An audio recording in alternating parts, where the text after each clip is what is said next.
Welcome, everyone. This is your friend, the DN What If, here with another exciting fanfiction.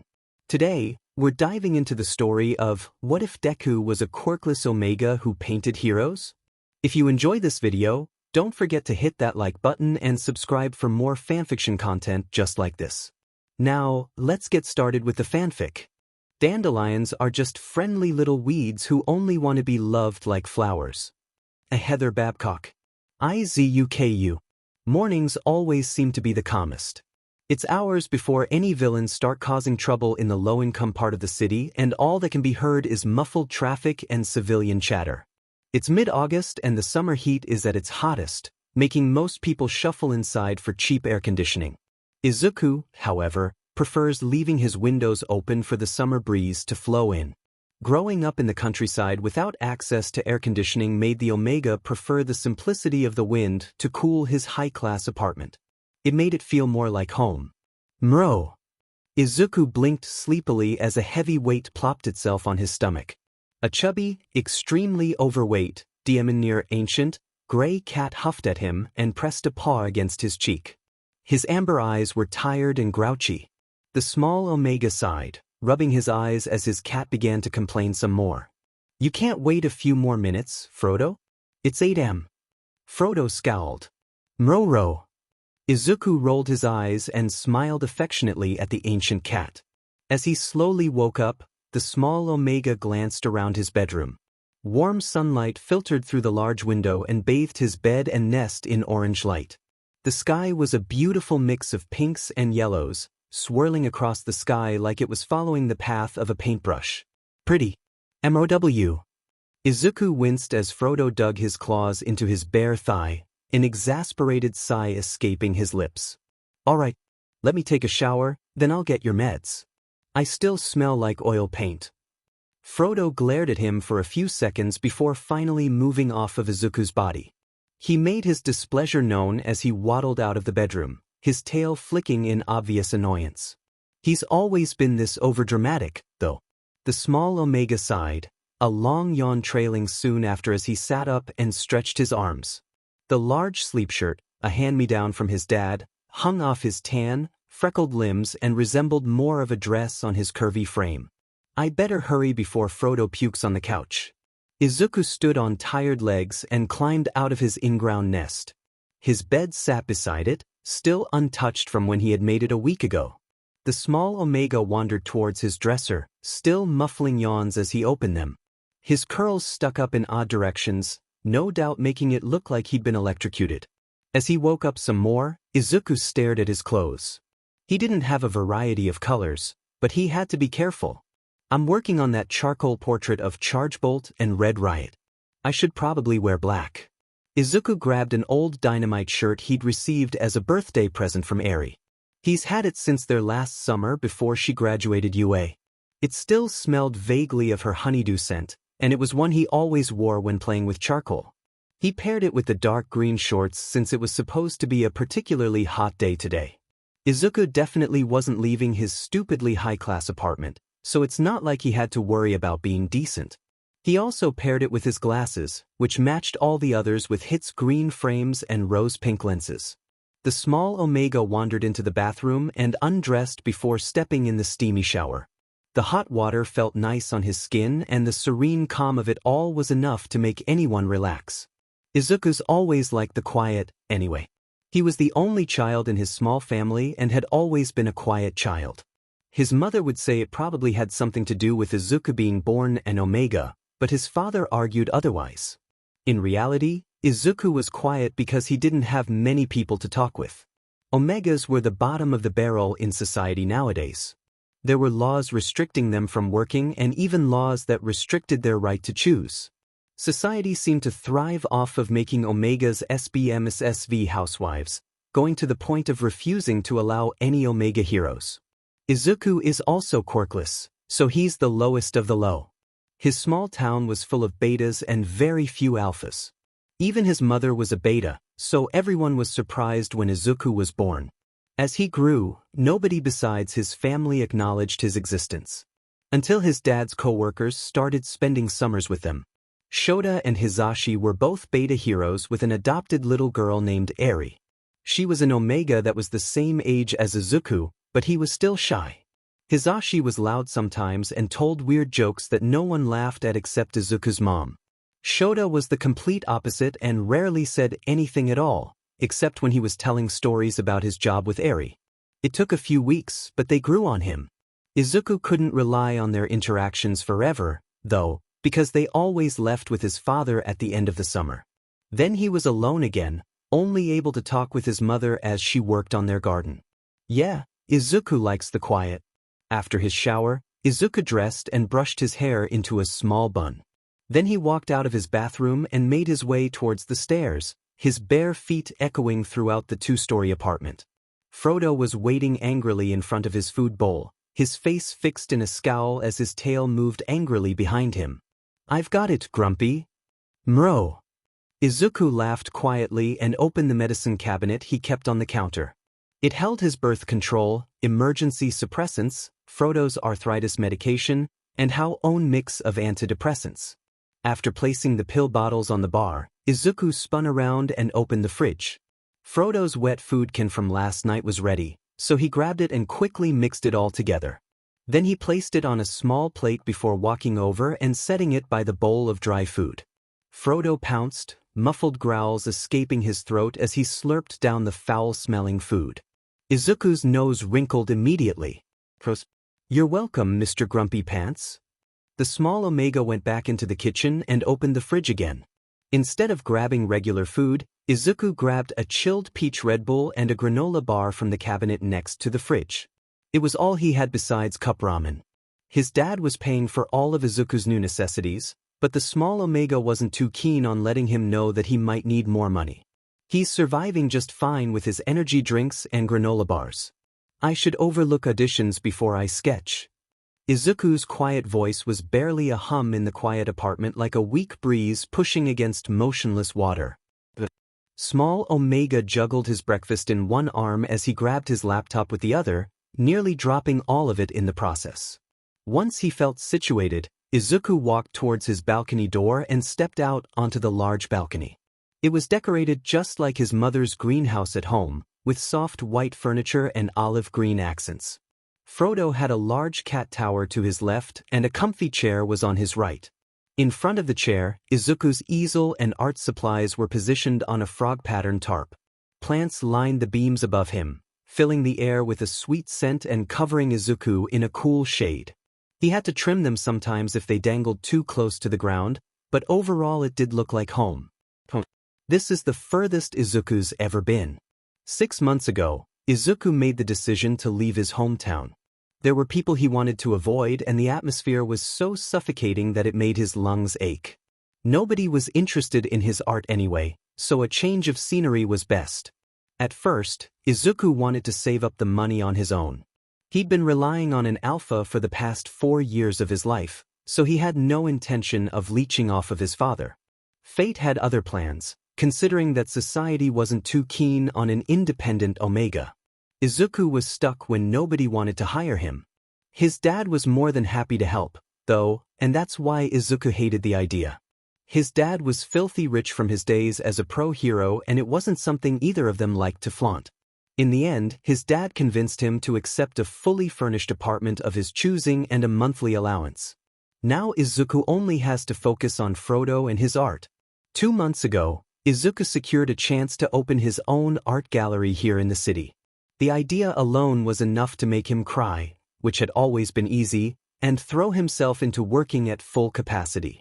The theme would be something close to Izuku, approaching the topic of domestic abuse and Omegan rights. He'll even have a separate section for all of his pro-hero portraits he's down through the years and has some performance pieces. A few sleepless nights weren't a big deal, all things considered. Getting comfortable on his favorite chair, Izuku opened his laptop and opened his email. There were a good 35 emails, all containing auditions from people wanting to perform in his gallery. He only had 3 performance pieces, so he had difficult decisions to make. This one? Izuku clicked on the second email. Adjusting his glasses, a video started to play. The small Omega, as stated in her email, stared brokenly at the camera for a few moments before beginning her monologue. Her voice cracked and blue eyes watered, making Izuku's skin prickle. "She's amazing." Izuku opened his energy drink and took a long sip before opening the notebook he kept near this chair. He started writing note after note, his green eyes flickering back up to the screen and squinting through his pink lenses. Lunch came quicker than Izuku expected. Actually, scratch that. If Izuku hadn't set an alarm, his mother's idea, not his, to remind him to eat lunch, the small Omega would have worked through the mealtime. When he's focused, he could do his task for hours and never get tired. Izuku closed his laptop and stood, stretching his limbs like the chubby cat inside. It was much hotter than this morning, and the green-eyed Omega could hear the familiar sound of explosions mixed with frustrated curses. "I shouldn't have chosen the apartment building opposite of Ground Zero Agency. The explosions are way too frequent." His eyes flickered to the fancy building across the street. "Nothing I can do now." Ground Zero Agency was owned and run by Japan's #1 pro hero, Dynamite. He shot straight to the top of the polls straight out of high school when Izuku was 8. He's loud and angry with a powerful quirk, so it was natural for him to have fans. He's one of Izuku's favorite pro heroes. Dynamite's in his early 30s now, right? I should ask Shudo. Izuku walked inside and made his way for his stash of cup ramen, his tummy growling with hunger. He grabbed the mint green chopsticks Eri had bought for him when he moved, smiling warmly at the memory. As the small Omega waited for his food to finish, he scooped a sleeping Frodo off the kitchen bar and held him close to his face. Izuku covered his head in kisses, earning an annoyed purr from the sleepy cat. "I love you, little hobbit." The cat huffed, pressing a paw against Izuku's cheeks. Izuku grinned and stopped his assault, placing the cat back on the bar. "We'll cuddle later, okay?" A new documentary on Dad got released and I promised him we'd watch it. Frodo's face scowled. "Mro. Don't argue with me. Mro. Izuku chuckled fondly, scratching Frodo's chin before grabbing his finished lunch. Ignoring the temperature, the small Omega quickly ate the salty ramen with a disgruntled purr hanging in the back of his throat. After the last bite, Izuku tossed the container and grabbed another energy drink from the fridge. After dinner chugging the sweet liquid, the green-eyed Omega wiped his lips and took a much-needed breath of fresh air. Izuku walked by Frodo again, patting his head a few times, and grabbed his charcoal supplies from the dining room table. His charcoal sketch of Chargebolt and Red Riot was a piece he started yesterday while he watched them have lunch on the agency roof. He's not a stalker, okay? Izuku just likes drawing them while they're relaxed and laughing together. It gives him better access to fresh inspiration. He had originally started watching them a few months after he moved in because he was intrigued with all the loud laughter filtering into his apartment. That, and Izuku hoped he'd see Dynamite. Dynamite has always been the hardest to draw for Izuku, mostly because his eyes and hair had a specific shape he couldn't get quite right. His facial expressions were hard to properly replicate too, so he desperately wanted a chance to practice. "I'd probably die. But it'd be so worth it." As Izuku carried his supplies onto the roof, he looked for the familiar group of colors on the agency roof. Red Riot and Chargebolt were sitting side by side, their faces flushed as they obviously flirted. Pinky sat across from them, her loud laughter echoing in the air. Izuku's eyes lit up. Perfect. The small Omega sat on his tarp, setting up his charcoal pad and opening it to his sketch of the two mated heroes. He grabbed the charcoal sticks, using his free hand to turn on his favorite true crime podcast. As the familiar banter echoed, Izuku focused on his task. Izuku glanced at Red Riot's hair, studying how it fell down his back. "It's fluid." The excited Omega hummed and started sketching on the thick paper. Charcoal dust hit his face as the breeze swarmed the balcony, but Izuku was too focused and completely content as he drew shapes in the black charcoal. He sketched Red Riot's mask, his gaze flickering between the page and the heroes across the street. Izuku kept his movements sharp, wiping a bit of sweat from his face. His face is probably smudged. Well, art has always been Izuku's escape. Not just visual, but he writes music and plays too. Creating something beautiful in the chaos of his reality made the Omega feel a little bit better about the world. He hoped that he could make it less gray and restrictive by introducing colors and freedom to others. Izuku couldn't be a traditional hero, but he could try and be his own. Katsuki. Hop off my not a hole. Katsuki fired off a few explosions in the villain's face, making the female beta curse and release him from her quirk's grasp. He landed on his feet, ignoring the jolt of pain that shot up his spine and heated his shoulder. The villain hissed, holding her face in pain. "You can't hit a girl." The tired alpha growled, launching himself forward and tackling the woman who smelled way too much like his old hag. "Do I look like I give a shit?" The beta struggled as Katsuki slammed her against the asphalt, fastening quirk inhibiting HNTFFS on her wrists. She froze, staring in horror at the hero as she realized that she had been captured.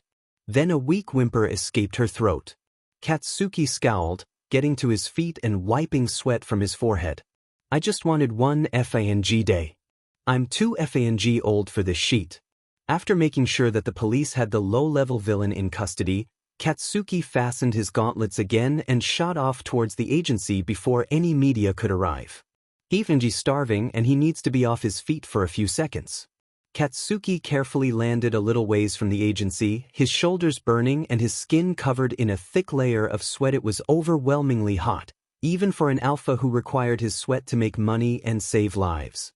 He's the best of the best, so a little effing heat shouldn't bother him. The sweaty hero trudged inside, nearly sighing in relief as chilly air conditioning chilled his skin. Instead, Katsuki ignored the chirpy murmurs of hello and bolted for the break room where he kept his lunch. "I'm so effing." "Not so fast, Katsuki." Before Katsuki could get very far, a small hand slapped his bicep and sent him floating to the ceiling. His stomach churned at the change in gravity and white-hot rage erupted in his chest. Katsuki snarled from the ceiling at his Omega assistant, who looked just as angry as they glared at each other. "What the f do you want, round face? Release me." Ochako snarled back, her face reddening as she held up a familiar bento. "You're 32 years old, Katsuki. I can't do my job if you keep forgetting the demon bento you beach about making every day."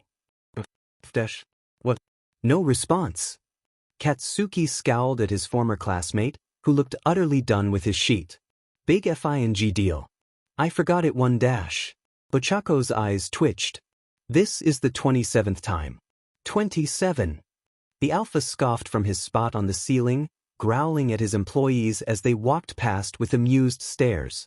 His stomach wasn't churning anymore, but he was hungry as F right now. "Don't effing yell at me, round face. I'm your boss. You're a child. What the F dash?" Katsuki shot a glare at his assistant, who could have easily been a hero had the government been more accepting. "I'm a full-grown man. Actually, I'm the number dash." Ochako cut him off by immediately releasing him from her quirk, watching as Katsuki's body slammed against the expensive wood. "Don't pull that. Are you feeling okay? You're acting more demonic than usual." "The F dash?" Katsuki muffled a wince as he stood on his feet. "I'm effing fine. I just need to eat lunch in my office and fill out paper dash." "You promised me no lunch." The alpha stilled, wrinkling his nose in distaste as he vaguely remembered promising Raccoon Eyes that he'd eat lunch with them in exchange for her taking babysitting duty. "Of FANG course I did. They on the roof." Ochako nodded, handed Katsuki the bento.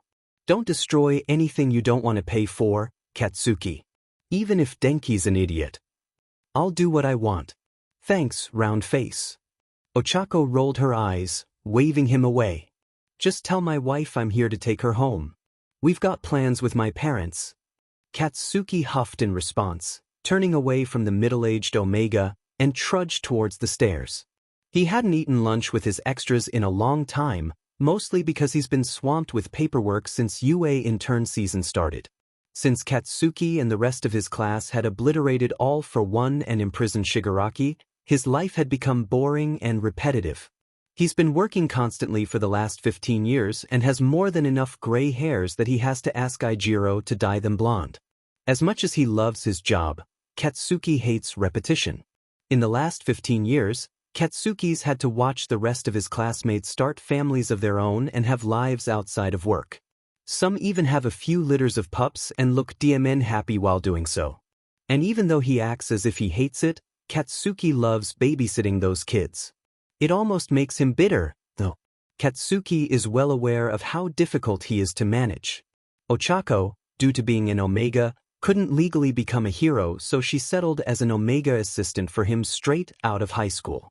As his assistant, she was allowed to use her quirk and fight battles when absolutely necessary. She's put up with his bullshit for years. However, Katsuki wants what everyone else has. He wants a mate and pups, someone to come home to after a long day at work. Someone that will listen to him cry and cheer him up anyway. Someone soft and warm, balancing out his shitty personality perfectly. As number one, though, Katsuki doesn't get the chance to fall in love with strangers. He's been on a few dates since graduation, and 80% of them were all greedy and attention-seeking. The rest were obsessed fans hoping to sleep with him. So finding something genuine would be difficult. And Katsuki is too FNG tired to try. And I said, "Ye eat good, sir?" To Aizawa-sensei? I'm badass. Babe, he led you into a building. That's beside the point. Didn't I look cool? Do you want me to answer that? Idiots. They're my idiots. Katsuki stepped on the roof, wincing as pain spread through his body. Ijiro was fawning over his alpha mate in his lap, who was sporting a nasty bruise on his forehead. Mina was eagerly eating from her bento, pointing her chopsticks in their direction. Denki wailed dramatically, earning a sympathetic glance from his alpha. I was trying to be funny, babe. Why can't sensei take a joke? Maybe because you're 30, dumbass. All three alphas looked at Katsuki in surprise. Mina screeched, followed quickly by the other two as she celebrated. Our king has returned, boys. Now I have someone to suffer with. Ejiro gave Katsuki a wide grin. Welcome back to the rooftop, bro. Yeah, Kats. It's been ages. Katsuki rolled his eyes and sat in his usual spot next to Mina. The atmosphere felt familiar and comforting to him. A nice change, all things considered. I'm doing my job, shitheads. It's only been a few weeks anyway. Mina gave him a look. It's been 6 months, Kats. Well, shit. My effing bad, I guess. Mina laughed at Katsuki's expression, all too familiar with his embarrassed scowl. No worries. We just missed our resident grouch. Working with you isn't the same as hanging out, you know? Katsuki huffed, opening his bento with ease as the heavy summer heat blasted his skin. It was standard and repetitive, mostly because Ochako knows better than to switch it up on him. In his early years, the alpha would have made his own lunch with more character. Now Katsuki's too busy for anything other than work. As his idiot started to converse and tease Denki some more, Katsuki focused on eating. Although it was hot, there was a slight breeze in the air that made the day seem the tiniest bit bearable. Birds chirped and vehicles could be heard below them, but something felt off. It wasn't anything major, but Katsuki couldn't figure out what it was. It feels like I'm being watched. Katsuki glanced at his idiots. Do they not feel it? The alpha carefully chewed on his rice, resisting the urge to release intimidating pheromones. Carefully, Katsuki looked around at all the buildings surrounding his agency. Most of them were office buildings, except for the apartment complex across the street. Katsuki looked up some more, and that's when he saw it. Or rather, saw him. A small Omega was perched on an expensive balcony right across the street. He looked small yet sturdy, his skin holding a youthful appearance that made him look strangely angelic. Thick tan thighs peeked out from beneath him, covered in a strange black substance. The stranger wasn't even sparing Katsuki a second glance. Instead, the small Omega was focused on the sketch pad in front of him with a determined gleam in his green eyes. Cute glasses with pink lenses rested on his nose, yet much cleaner than the rest of his freckled face. His curls were tied back with a pink scrunchie, making him look much prettier than before. Hell, all of those little things made Katsuki's inner alpha purr. What the f is he doing? The small Omega stilled, almost as if he felt Katsuki's eyes on his skin. After a few seconds, his pretty green eyes flickered to the alpha's red ones. Katsuki's skin immediately flushed. The stranger turned bright red, seeming much more embarrassed than Katsuki as he ducked his head behind his sketchpad. The breeze shifted slightly, hitting Katsuki with a smell he hadn't noticed before. It was fresh and clean, like folded laundry on a nice day. It held a hint of pine and the faint vanilla sweetness of omega, accompanied by some embarrassed pheromones. Katsuki forced himself to look away from the balcony, his heart thudding unevenly in his chest. The person, perhaps an artist, was obviously an attractive omega. But he's met a lot of attractive omegas in his lifetime. So what was different about this one? There may be a great fire in our soul, yet no one ever comes to warm himself at it, and the passers-by see only a wisp of smoke. Vincent van Gogh. IZUKU. It's been 2 weeks. Dynamite started eating on the rooftop 2 weeks ago, and Izuku could barely wrap his mind around it. It made the small omega feel flustered and embarrassed, especially considering that he's been a major fan of the alpha for such a long time. This is the closest Izuku's ever been. Dynamite looked different when compared to photos and magazine covers. He was taller, for one, and much more built than they gave him credit for. Perfectly sculpted muscles peeked out of his hero suit, his upper body more muscular than his lower half. He also had more scars. Once the mask was removed, Izuku had a clear look at the hero's tired face. White and pink scars, both big and small, dotted his face and neck. He had frown lines and a prominent jaw with lips always set in a scowl. He smiled sometimes, but that was rare.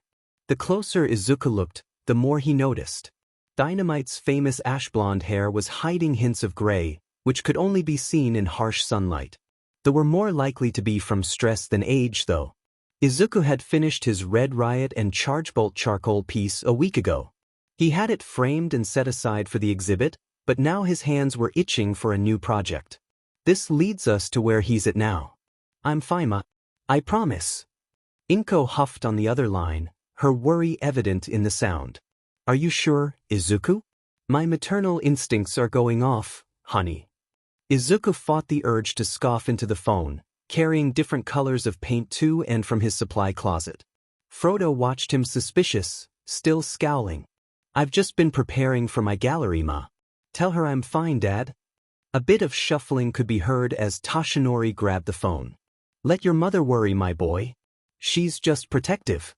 The small omega rolled his eyes at that, mentally cursing at his whipped father. I'm just saying that she shouldn't, Dad.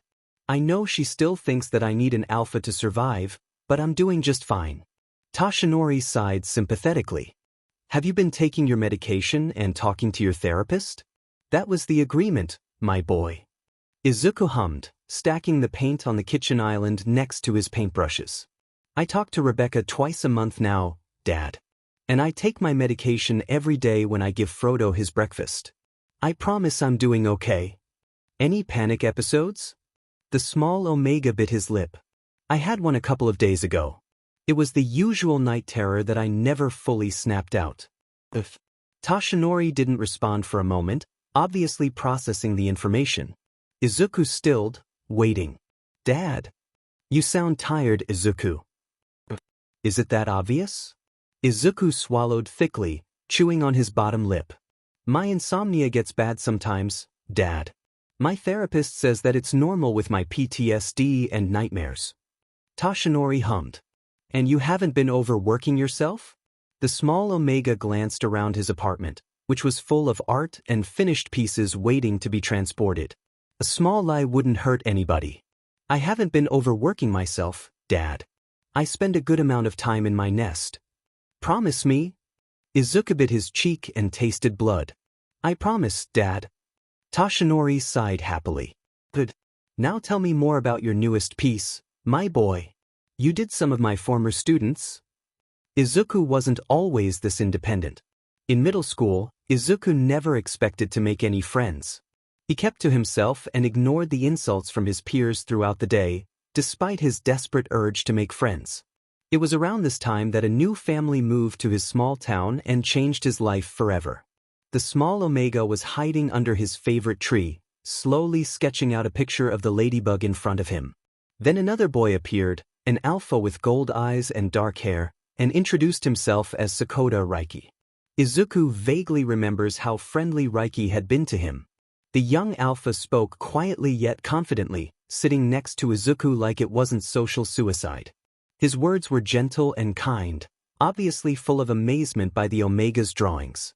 It had all been flattering and unfamiliar, yet amazing. Reiki called him beautiful.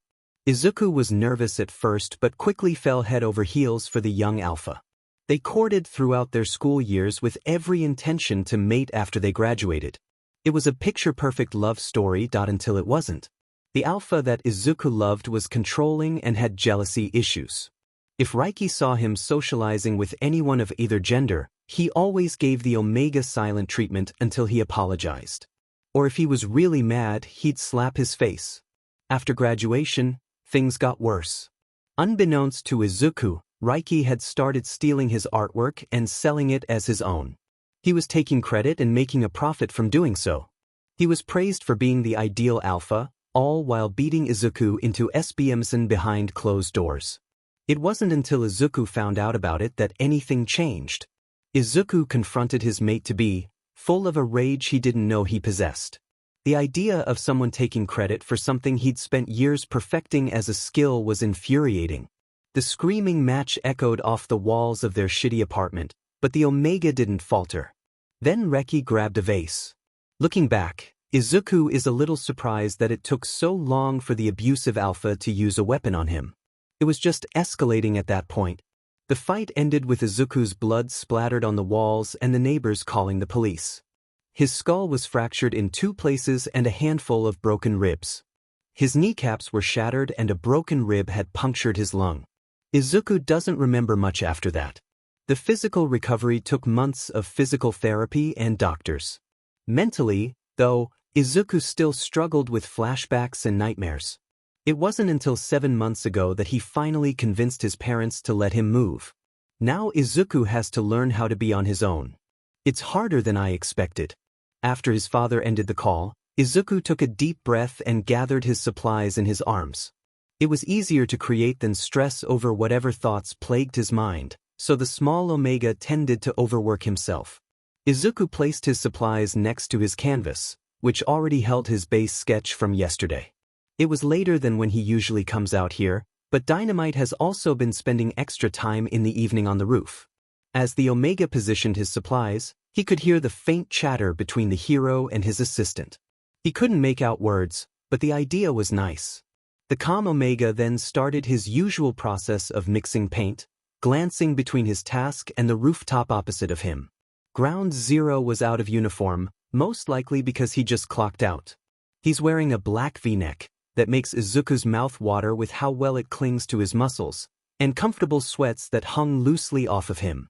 He's eating with his assistant and pro-hero Pinky, shooting scowls at the obvious couple.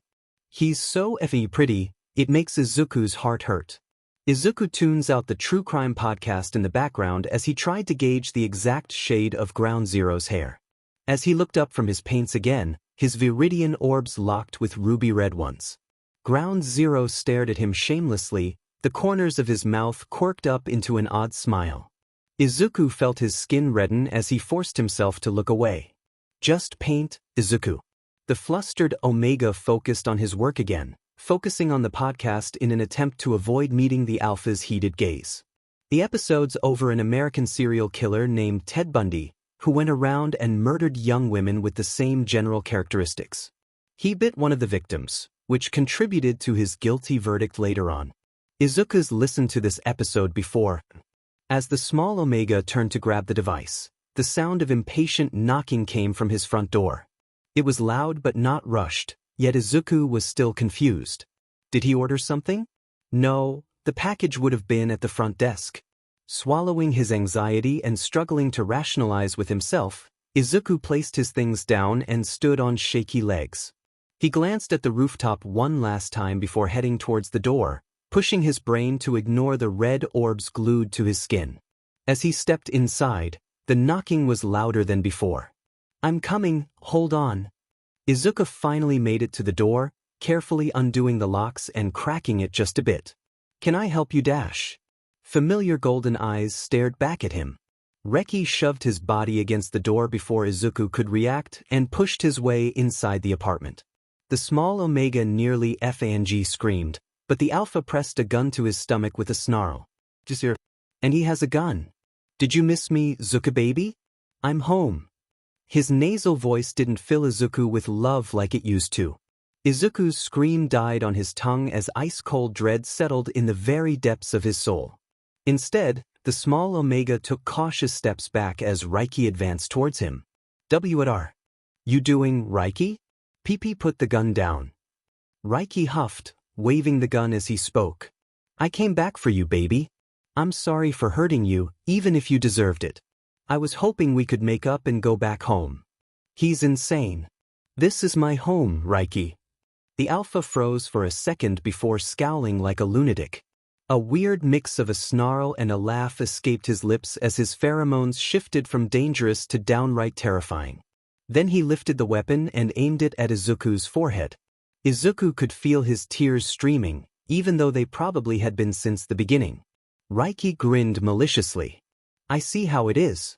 Why don't you comply and submit to me like a proper Omega, Izuku? Maybe I won't kill you after I pop a knot or two." "God please. Somebody help me."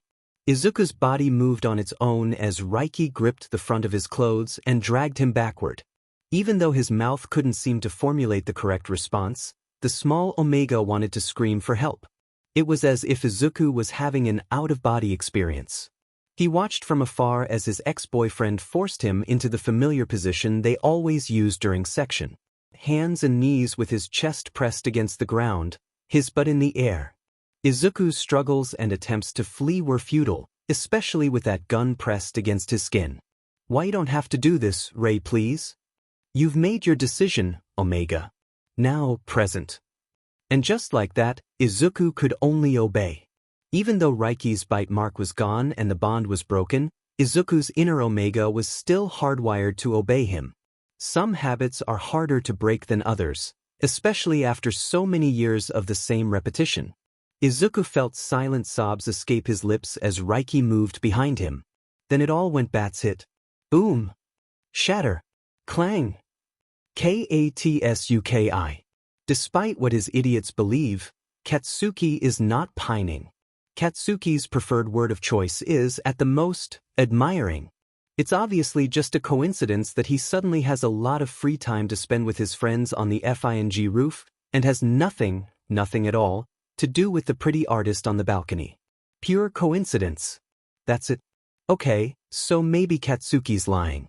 Since he first noticed that Dmed nerd 2 weeks ago, Katsuki has willingly spent lunch on the roof despite his thinning patience for his dumbass friends. He's not entirely sure why this is happening, but he also can't bring himself to stop. The stupidly pretty Omega always comes out during lunch and spends the rest of his evening on the balcony. He always has his green curls tied up and art supplies in hand, almost as if his entire schedule just consisted of being there. Sometimes, albeit rarely, Greenie, that's what Katsuki calls him in his head, has a fat gray cat that sits with him. This cat isn't cute at all. In fact, he's ugly as F-. And a total a-hole. How does Katsuki know this? 4 days into Katsuki's new lunch ritual, he's not counting, Greenie had started moving paint containers onto his balcony. Despite being small and constantly swallowed up by his clothes, Greenie seemed to carry them with ease. And while most people would be put off by such a strong Omega, Katsuki's FANG delighted. After all, Ochako's one of the strongest people he knows. Greenie had been very careful and deliberate about where he put all that paint. He moved sheet around multiple times in order to organize everything. He even moved a huge cat tree, by size. It took him the entirety of Katsuki's lunch break to get done. The next day, though, that cat pulled the biggest FU in history. Katsuki was pretending to listen to whatever bullshit Pikachu and Shitty Hair were fawning over, probably their FING kids, while casually eyeing the balcony. Again, not because he's obsessed or pining. It was pure curiosity on his part. Greenie was sitting in his usual spot, aggressively drawing on a canvas that was nearly his size.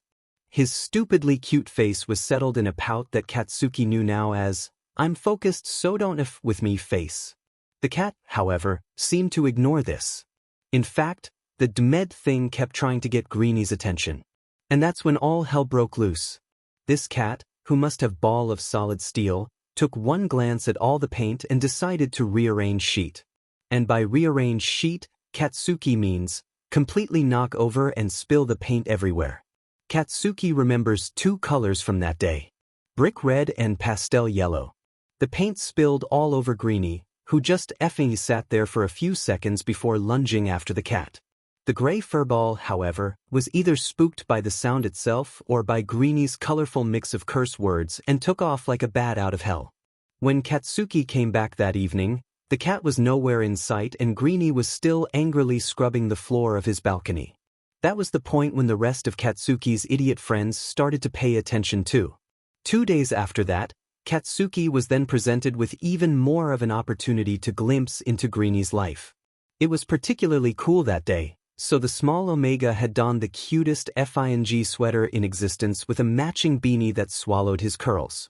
Greeny had moved all his painting supplies to one side of the balcony and started setting up a drawing easel in front of his iPad. Katsuki couldn't get a glimpse of who or what was on the screen, because he totally has boundaries, but it must have been someone he cared about. Because during the entire evening, Greeny didn't glance at Katsuki once. Instead, Greeny spoke animatedly at the screen as he sketched on the paper. Even though Katsuki had originally been annoyed by the lack of attention, the sight of the usually reserved Omega laughing and smiling did things to his heart that most definitely did not make sense. It was after that day when Katsuki finally swallowed his pride and confided in his personal squad of idiots. It started out as a rant, because how the ever-loving F could someone be that cute and get away with it, eventually turned into Katsuki actually admitting personal shit that he probably shouldn't have. And now he's here. In his own personal hell. Actually, Katsuki's just being overdramatic. The evenings following his shift were the only chance Katsuki has to be alone with Greeny. Lately, though, Pink Cheeks and or her dumbass wife have decided to interrupt. Single. Today, though, they're both being especially irritating. You should talk to him. It's kinda creepy that you just watch him from afar all the time. Don't be. FING ridiculous. I don't watch him, dumbass. Ochako snorted at Katsuki's blatant lie and pointed her chopsticks in his direction. Right. What did you call it again? Coincidence. Katsuki scowled at the Omega. It is a coincidence. Mina, thinking traitorous wench, snickered and pulled her small wife closer to her chest. They were all dressed in casual clothes, so it kinda felt like they were in UA again. Denial doesn't look good on you, honey. Talk to him. I'm not in FING denial. The blonde alpha swallowed thickly at the word, which tasted slightly bitter. You're both idiots. What the f would I even say, anyway? Maybe you could just say hi? Mina tried, earning a glare. Katsuki scoffed at her idea. You expect me to go over there and say, hi. I'm the effing weirdo who's been creepily obsessed with your existence for 2 weeks. No thanks. I like my dignity. Ochako shot him a look. You have dignity? Do you even remember our first UA sports festival?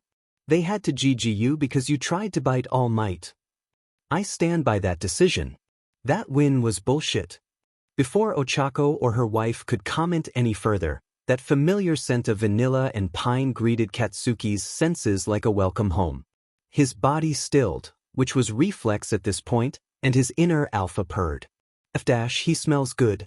And when Katsuki looked up, locking eyes with calm Viridian ones, he couldn't stop the slight smile from tugging at his lips. Greeny flushed a soft pink and looked away, focusing on his task for the day. He looked especially cute today in light pink overalls with a white t-shirt, that better not be effing half and half on that thing, beneath. His curls were held back by a pink headband that matched his overalls. You even listening to what I'm saying, lover boy? Katsuki snapped out of his daze and shot a scowl in Ochako's direction.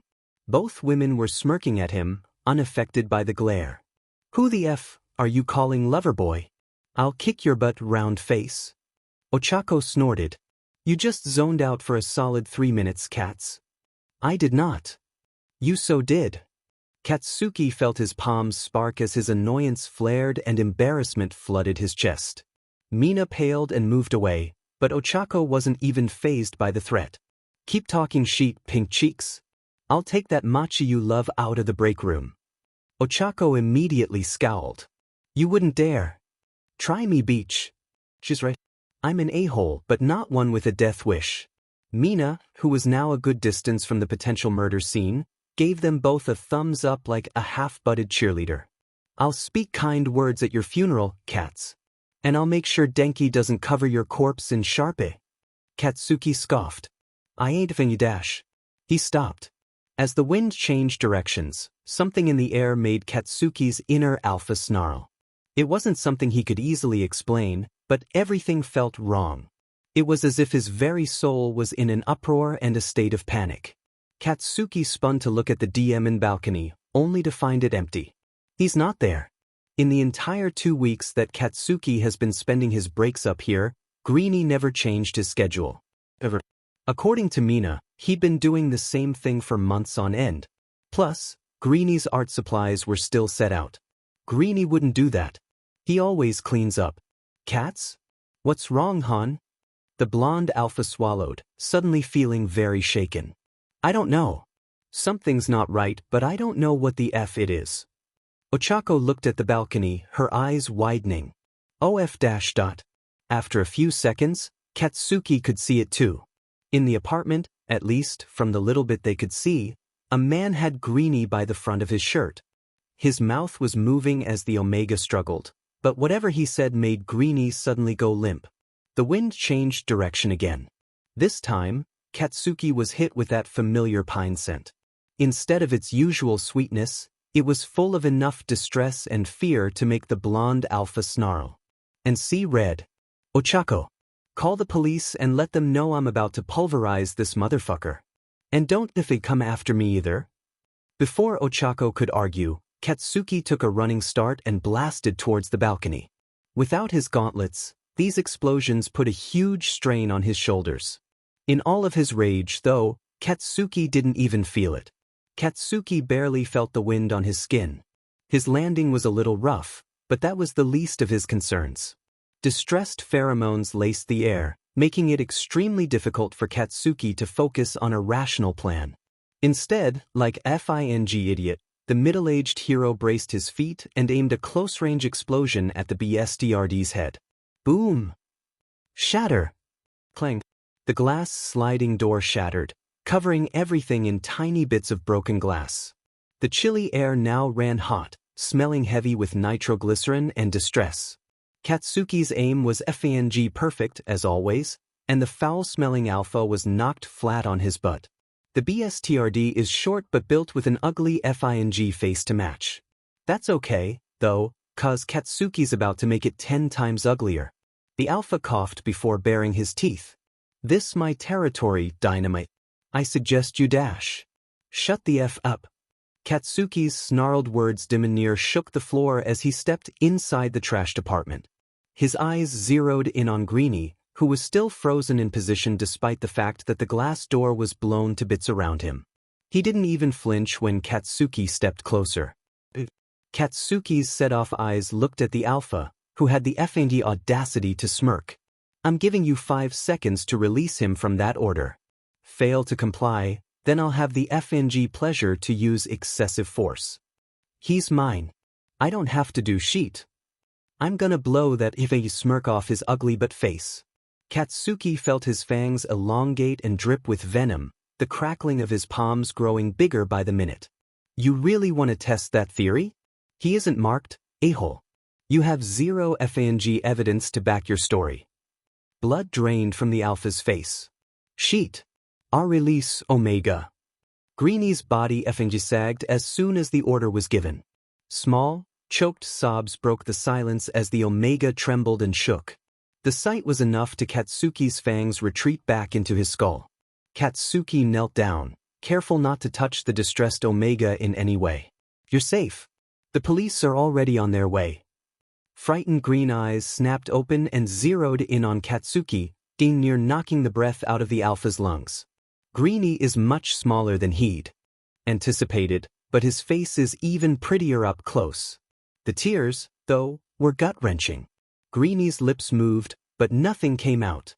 He was shaking too badly. Katsuki pet his head. I need you to take a few breaths before trying to talk. Your body is still recovering from the order. You need to relax. The Omega quickly shook his head. No. Jurab.ha-has-a.g gun. A-if-you what? Before Greeny could respond, a large body knocked Katsuki backward and caught him by surprise. Guns were rare when it came to crimes, especially since the appearance of quirks. But fang hell, Katsuki should have checked more. I'm acting like a rookie, damn it. Katsuki recovered from his initial shock and blocked the attacks easily, but that didn't really help much. The BSRD obviously dropped the gun somewhere when that explosion hit him in the face, but Katsuki couldn't see it anywhere. Face snarled in Katsuki's face. I'm not letting you this up for me, Dynamite. Do you even know long it took to find him again? Again? I was prepared for Shudo, damn it. Not you. Katsuki snapped out of his daze at the familiar hero name, which was the last thing he expected out of this BSDRD's mouth. A low snarl vibrated from his throat as he shoved face off of him. With a snarl and a maniacal grin, Katsuki's hands sparked. Then it's a dim and good thing that I am here. Katsuki propelled himself forward and landed a right hook on Face's jaw. With his left, another close-range explosion fired from his palm. He'd perfected the small sheet for fights like these, so he's gonna use them to his advantage. Face was launched backward into a wall, knocking a few framed pieces to the floor. His body was fully limp now since he was definitely knocked himself unconscious when his head collided with the fall. Garbage. Katsuki relaxed his stance, wincing as his shoulders ached. Without sparing the unconscious Alpha a second glance, Katsuki quickly restrained his arms and left him in a crumpled heap. He located the gun too. It was a little semi-automatic pistol that looked brand new and barely used. As he placed the gun on a nearby table, Katsuki looked around for Greeny.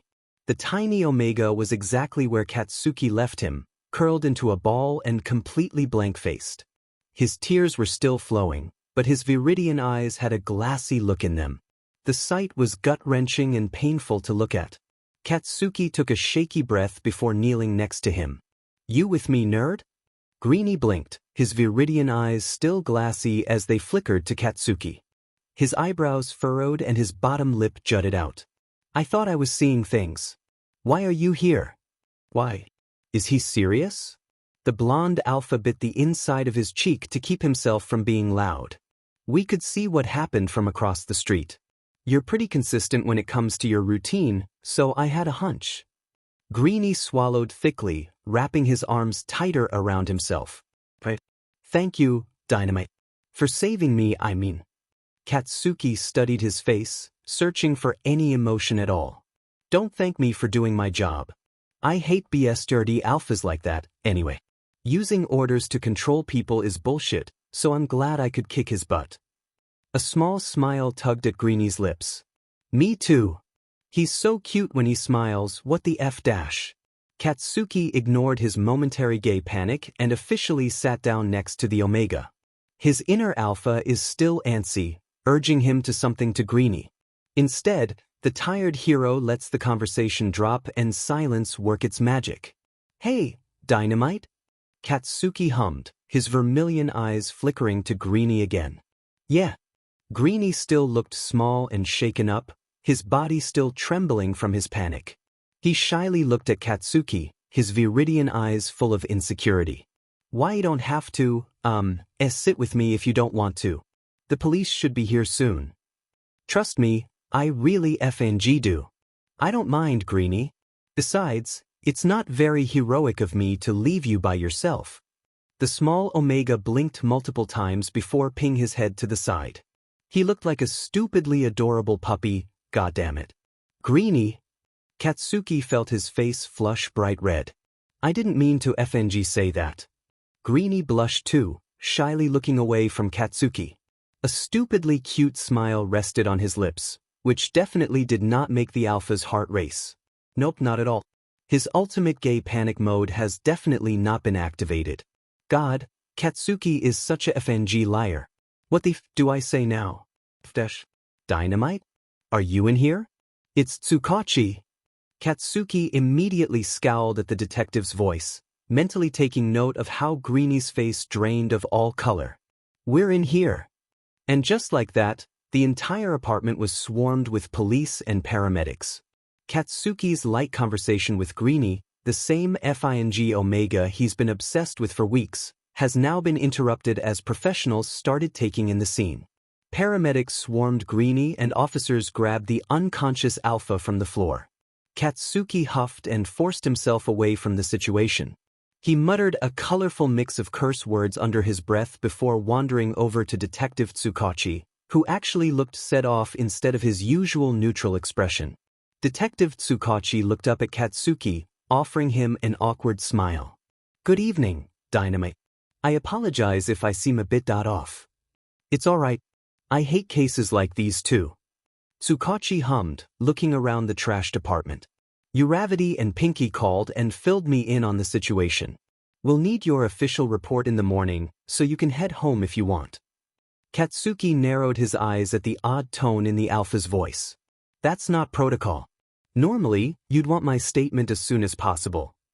If you wish to give one now, then that's fine too. He's acting FNG weird. Katsuki crossed his arms, still gauging the detective's strange demeanor. Tsukachi's eyes were on Greeny, who was being wrapped in a general Omega distress blanket and treated for the cuts on his face. I'll give one now, Detective. Detective Tsukachi nodded, pulling out his DMED notepad and fixing his gaze on Katsuki. Start from the beginning, then. How did you notice the initial break-in? With a suspicious huff, Katsuki recounted the situation as he knew it. It was standard procedure for heroes to give statements after villain encounters, especially if it's a crime handled by an off-duty pro. Normally, Tsukachi was the type to stick to a procedure like it was law. But he was acting weird, and was clearly distracted by Greeny. Once Katsuki was finished, Tsukachi pocketed his notepad and ran a hand through his salt and pepper hair. He was looking in Greeny's direction again, stinking with fury and intense concern. Do you know the victim, Detective? Tsukachi stilled, looking at Katsuki again. He's my nephew. I was hoping this would never happen again, but I guessed wrong. Katsuki pet his head to the side. Again. This isn't the first attack, Dynamite. But it'll be the last. What the F is going on? Detective Tsukachi sighed, turning to give Katsuki a grateful yet tired smile. Thank you for stepping in, Dynamite. I don't know what his parents would have done if he'd been put through this hell a second time. Katsuki clenched his jaw. You're being vague on purpose, aren't you? Let's just say that you're better off not knowing. But I want to. Damn it. Detective Tsukachi then turned to leave, heading in the direction of Greeny and the many paramedics. Go home, Dynamite. Your job here is done. Katsuki scowled, watching as Tsukachi moved between the crowd. Greeny immediately burst into tears as the detective hugged him, gripping the Alpha's shoulders like he was terrified to let go. The sight left a bitter taste in Katsuki's mouth and more questions unanswered. And more importantly, he never got Greeny's name. Open hand or closed fist would be fine. The blood is rare and sweet as cherry wine. Hosier, cherry wine. Izuku. Izuku is 4 years old when he meets All Might for the first time. Plus. Didn't you hear? Izu-chan is Quirkless. Isn't he an Omega too? That's what Mama says. He must be really unlucky. And useless. Yeah. Izuku sat on the colorful carpet like every other toddler, his legs crisscross and tiny hands resting in his lap. His fellow classmates whispered and giggled around him, obviously not bothered by the idea of him hearing their words. Since the doctor's visit 3 days ago, it's like everyone in town knew Izuku's quirklessness. Normally, Izuku would spend his daycare mornings playing with the other young Omegas in his class. Today, though, was supposed to be different. Miss Hitaru said that pro heroes were coming to visit, so they had to be on their best behavior. And for some reason, Izuku couldn't bring himself to be excited. Quietly, Izuku stood on wobbly legs and left the circle of children. Nobody seemed to notice, not even Miss Hitaru, that the tiny boy had disappeared. As he sat at the art table, Izuku gripped a blue crayon between his fingers. I hope Mama makes cookies tonight. Maybe they'll be chocolate chip or peanut butter. Izuku allowed a tiny smile to dawn on his lips as he drew sloppy lines on blank paper. He'll have to ask Mama about it at lunch when Miss Hataru lets him go to Mama's classroom. Lunch was hours away, so Izuku can only wait. That's all he's good at anyway. All right, puppies. Please give our visitor a warm welcome, okay? Okay, Miss Hataru. Izuku ignored the familiar chorus of voices as he searched his crayon box for his favorite shade of yellow. It was much smaller than all the others because he uses it a lot, but Mama promised to buy new crayons soon. At the bottom, next to an untouched purple, was the tiny yellow crayon. Found it. As soon as Izuku's fingers grasped the tiny object, the room erupted in happy screeching, and the air filled with the smell of excited pups. It made the small Omega flinch and whine, but nobody seemed to hear him over the screeches. Fear not, young pups, for I am here. Izuku's head snapped up as the familiar words registered in his ears. All Might, all bright and full of everything good, chuckled loudly as all of Izuku's classmates swarmed him. For a split second, Izuku almost ran to join them. However, his shock kept him glued to his seat. Why is All Might here? Izuku smiled lightly, ignoring the bitter pangs of jealousy in his chest. His classmates looked so happy and excited, so he shouldn't ruin their fun. He's bad luck after all, so maybe it's best that he stays here. Mama can tell Izuku about it later. She's nice like that. With a sad huff, Izuku found his yellow crayon again and started coloring next to the blue. Mama loves it when he draws flowers, so he can give her this one. She'll put it on the special wall with all the others and tell him how pretty it looks. She thinks all his drawings are pretty, after all. Mama doesn't get mad when Izuku sits and colors during recess, even though Miss Hataru doesn't like it. Izuku places his yellow crayon next to his blue one before searching for the perfect green. Green like Mama's hair. Like his hair, even though he thinks it's different from hers. Everything about Mama is pretty. As Izuku starts messily coloring leaves, a shadow blocks out the pretty light.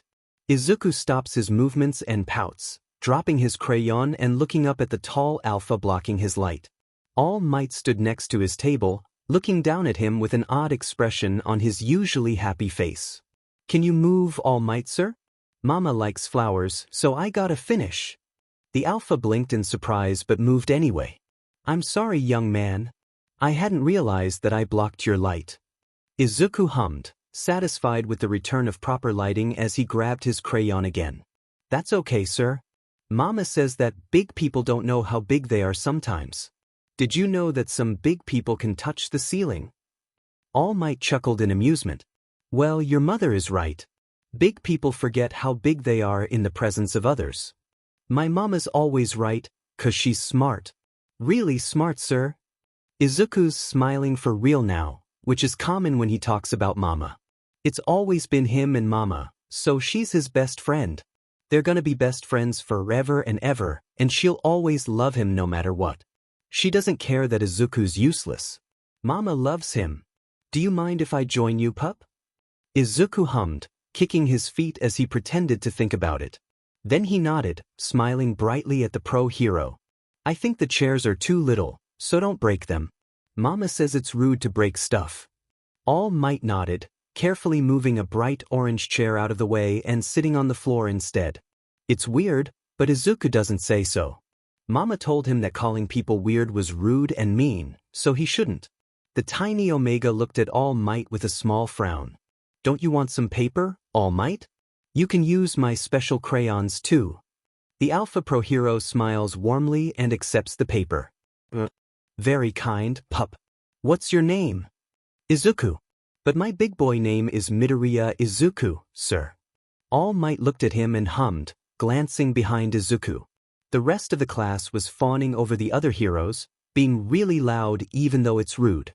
Why aren't you playing with your friends, young Izuku? Izuku frowned. I don't have friends. They say I'm bad luck.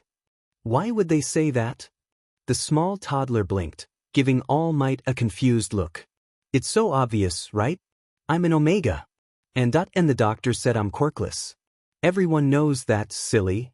This time, All Might didn't say anything. Hey, Mr. All Might? All Might snapped out of his weird quiet spell and leaned forward a bit, drawing other shapes on his own paper. Yes, pup? Izuku used his light blue crayon to color the sky, trying to ignore the weird feeling in his stomach. And the sad feeling in his chest. Do you think I could ever be a hero? Mama says I can be whatever I want, but I think she's lying. Well, All Might swallowed thickly. What do you think a hero does? The small boy pursed his lips and poked his own cheek with a crayon. A hero helps people, right? They've got cool quirks and colorful clothes, too. And they always win, no matter what. All Might nodded, switching his crayon out for the pink one. Heroes do help people, yes. But not all heroes wear capes, young Izuku. There are all kinds of ways to help people. Like what, Mr. All Might? The alpha went quiet for a moment before answering. Doctors help the sick, and the police enforce laws to keep everyone safe. And some people need help in different ways, so there are all kinds of ways to be a hero. Izuku nodded, still frowning. But I'm not good at anything. I can't help anyone if I'm useless, All Might. Everyone says so. All Might's blue eyes widened. Then he looked down at the table, where Izuku's finished flower picture was laid out. With gentle hands, he picked the paper up and studied it. He was so quiet that Izuku almost thought he was mad. I don't think you're useless at all, my boy. The small boy pet his head to the side. But I can't dash. All Might placed the drawing in front of him again, interrupting Izuku's words. This is a fine drawing, young Izuku. Everyone has different things they're good at, and I can see you becoming a great artist. But drawings don't help people, Izuku whispered, staring at his flowers. The hero smiled. Of course they do. Artists are able to make something out of nothing, Izuku. They bring creativity and color to those that need it, which is just as important. Mama did say that my drawings make her happy. Izuku lit up, grinning a sunshine smile that took up his entire face. He picked up the page, studying it with sparkling green eyes before shoving it in All Might's direction. The alpha made a noise of surprise but accepted it anyway. I hope my flowers make you happy, Mr. All Might. If I help people with these, then I want you to be the first. All Might blinked before smiling warmly. Thank you, my boy. I'm glad. Plus. The next time happens 3 days later and completely by chance. Plus. Izuku gripped Mama's soft hand with his much smaller one as they walked through the farmer's market.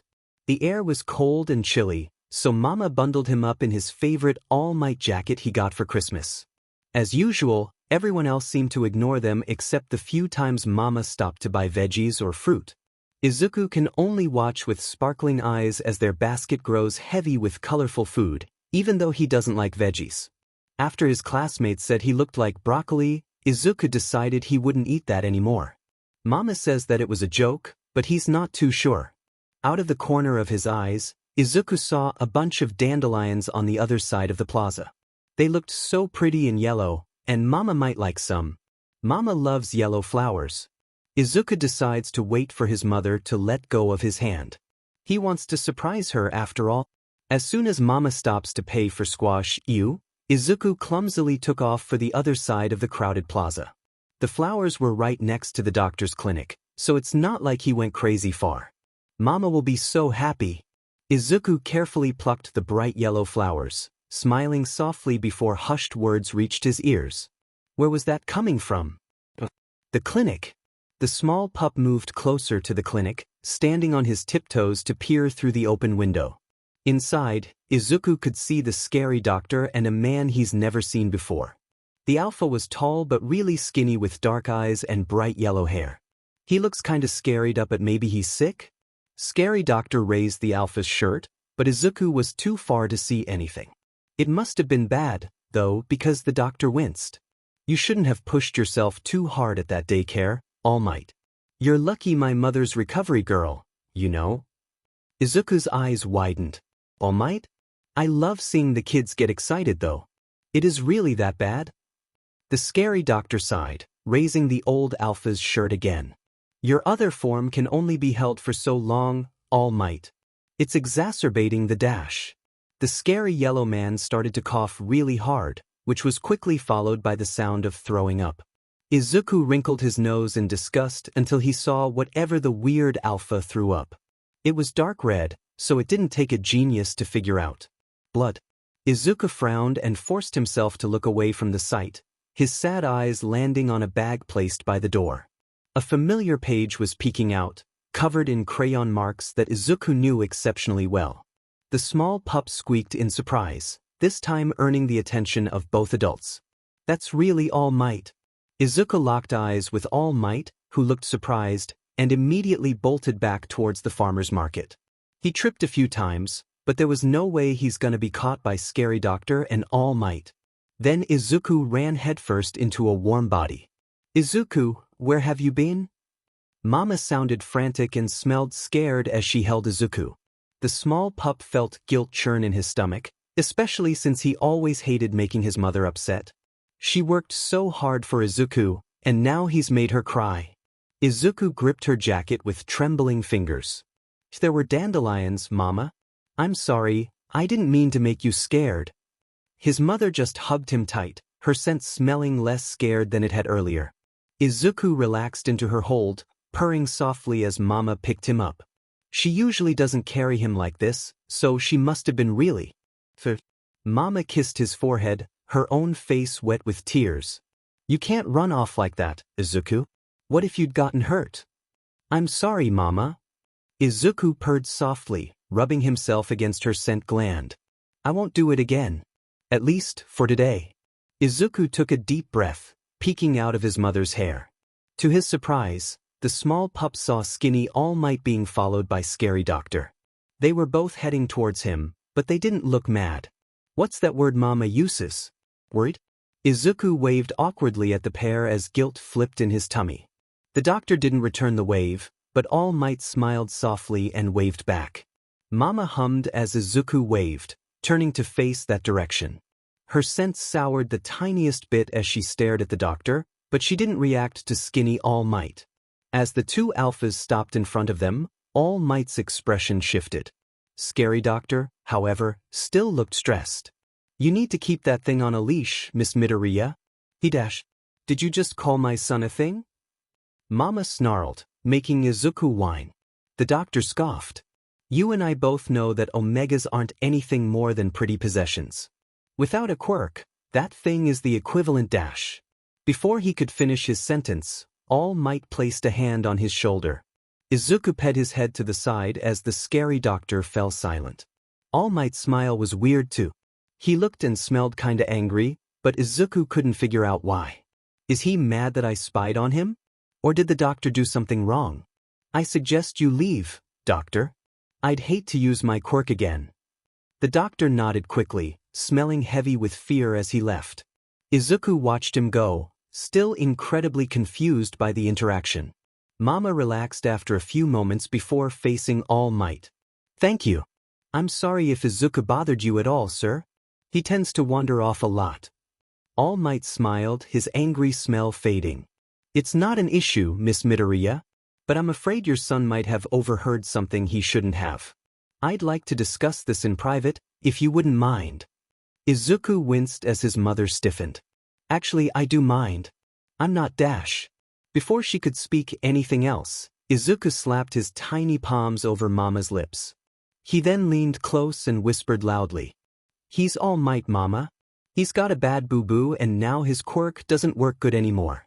All Might choked, a bit of blood spouting from his lips. See, Mama. He's hurt. Mama's eyes widened as she placed Izuku on the ground. She mumbled a mix of apologies as she pulled tissues from her bag and handed them to All Might. The air felt different, somehow, but Izuku didn't think about it too much. His mama smells a little happier now. Izuku shakily unlocked his door, feeling exhausted and nauseous despite the fact he had just come from the hospital. His muscles ached and his eyesight was fuzzy, but the idea of leaving a mess with Frodo around was enough to keep him upright. His apartment was still covered in bits of shattered glass and broken furniture, almost as if it was mimicking Izuku's fractured state of mind. But that's not what ruined him. From what he could tell, 5 different art pieces had been destroyed during the fight. They had all been finished and prepped for transport, but months of Izuku's hard work has gone down the drain. He's more devastated than angry, though. Izuku carefully stepped over the shattered glass as tears started to stream down his cheeks. A sculpture was in pieces near the kitchen, despite the 3 months of work he spent on it. It was a feminine torso he fashioned out of smooth clay and wire. The detailing alone took ages. It was in so many pieces that Izuku could barely see the red handprints. They had been strategically placed on the waist and hips, meant to be a physical representation of body objectification. Another piece was Izuku's favorite self-portrait. He had painted it after waking up in the hospital, and it was one of his best pieces. It was mainly black and white, aside from Izuku himself. His entire profile was in different shades of red. Everything seemed to be red. With trembling fingers, Izuku gathered the remnants of both pieces and places them on his couch. Then he forced himself to grab the rest. His abstract piece on emotional abuse? Gone. Uncle Shota's charcoal portrait? Shredded. But the one that hurt the most, out of all these things, was the one he finished when it was his personal rendition of the fight that forced his father into retirement. Izuku had spent ages watching recordings and badgering Shudo for details. Izuku carefully gathered up every remnant of his broken artworks while holding back loud sobs. Once they were all on his couch, the small Omega wordlessly grabbed a blanket and curled up next to them. As he fell asleep, Frodo groomed his messy curls. Katsuki. Well, hello, Mr. Knight in shining armor. Pikachu. It's 2 DMN early. Oh, do you prefer Loverboy? I'll kill you. Now You know, I didn't believe Mina when she said you dash. Keep talking sheet and I'll dock your pay, Pikachu.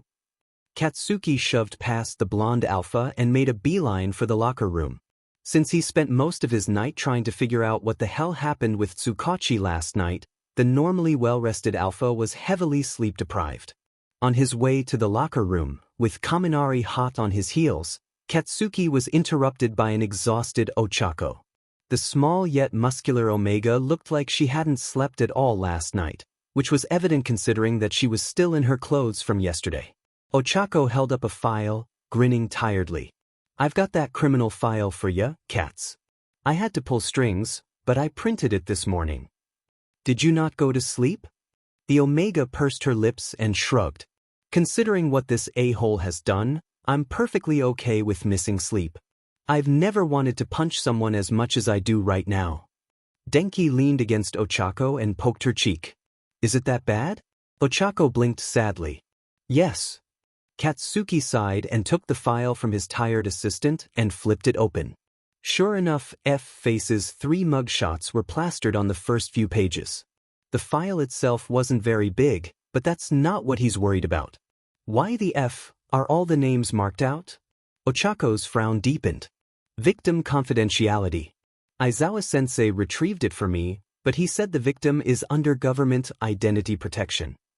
Katsuki clenched his jaw. Are the crime scene photos still in here? Of course, the symptoms. But it's brutal. That's all I need to hear. Katsuki shut the file and tucked it under his arm. Instead of heading into the locker room, the blonde alpha spun on his heel and walked briskly into his office. Denki moved to follow, but Ochako placed a hand on his chest to stop him. On some level, Katsuki doesn't want to read this file. After the events of last night, Katsuki realized just how precious Greenie is in person. For weeks, the Omega had unknowingly become a permanent thought in the Alpha's brain. Now that they've met, now that Katsuki's seen his smile, everything seems real. This file holds information on Sakota Raiki, the BS-30 Katsuki had to detain last night. It contains photos, confessions, victims' testimony, and so much more. But it's all about everything Sakota's done to Greenie. Katsuki shuts the door to his office and locks it, trying to control his pheromones as fury threatened to trigger a reaction. The blonde doesn't even understand why he cares so much, especially since he's only traded a few sentences with the Omega. Something about Greenie drove his inner alpha mad. Not just with curiosity, but with that primal need to claim and protect. The claiming part especially. As he sits down, Katsuki carefully opened the file. F-. Unfortunately, nobody censored Greeny's face from photos of his injuries. Katsuki felt nausea churn in his stomach as he looked away, but his inner alpha urged him to continue staring. He needed answers, for some odd FING reason. Greeny's blank green eyes stared back at him, but half of his face was black and blue. The sight made Katsuki's chest hurt. Everything about the Omega screamed empty. Aside from his bruises, his skin lacked the healthy glow and color Katsuki's seen in the last few weeks. He looked thin and sickly, unlike the curves he sported now. Katsuki just wanted to hold the Omega to his chest and never let go. I should have killed the BSTRD. If I hadn't shown up, there's no telling what would have happened. Katsuki's vermilion eyes scanned word after word, taking in the insane amount of injuries on the list that seemed to go on forever. Fractured skull, shattered knees, a punctured lung, broken ribs, infected bite marks, a bruised windpipe, and shattered fingers. Pictures of different weapons, which mostly consisted of household objects. The more Katsuki read, the more he understood why Greeny seemed so reserved. The small Omega had been through more than he'd ever expected, but somehow the idea wasn't daunting. It's the experiences that make a person, so Katsuki is even more set on learning more. But not from some shitty criminal file. Katsuki wants to learn straight from the source. Are you okay, Kats? Katsuki snapped out of his daze as Idru's voice echoed across the locker room. The red-haired alpha was fully dressed, while the blonde was barely even trying.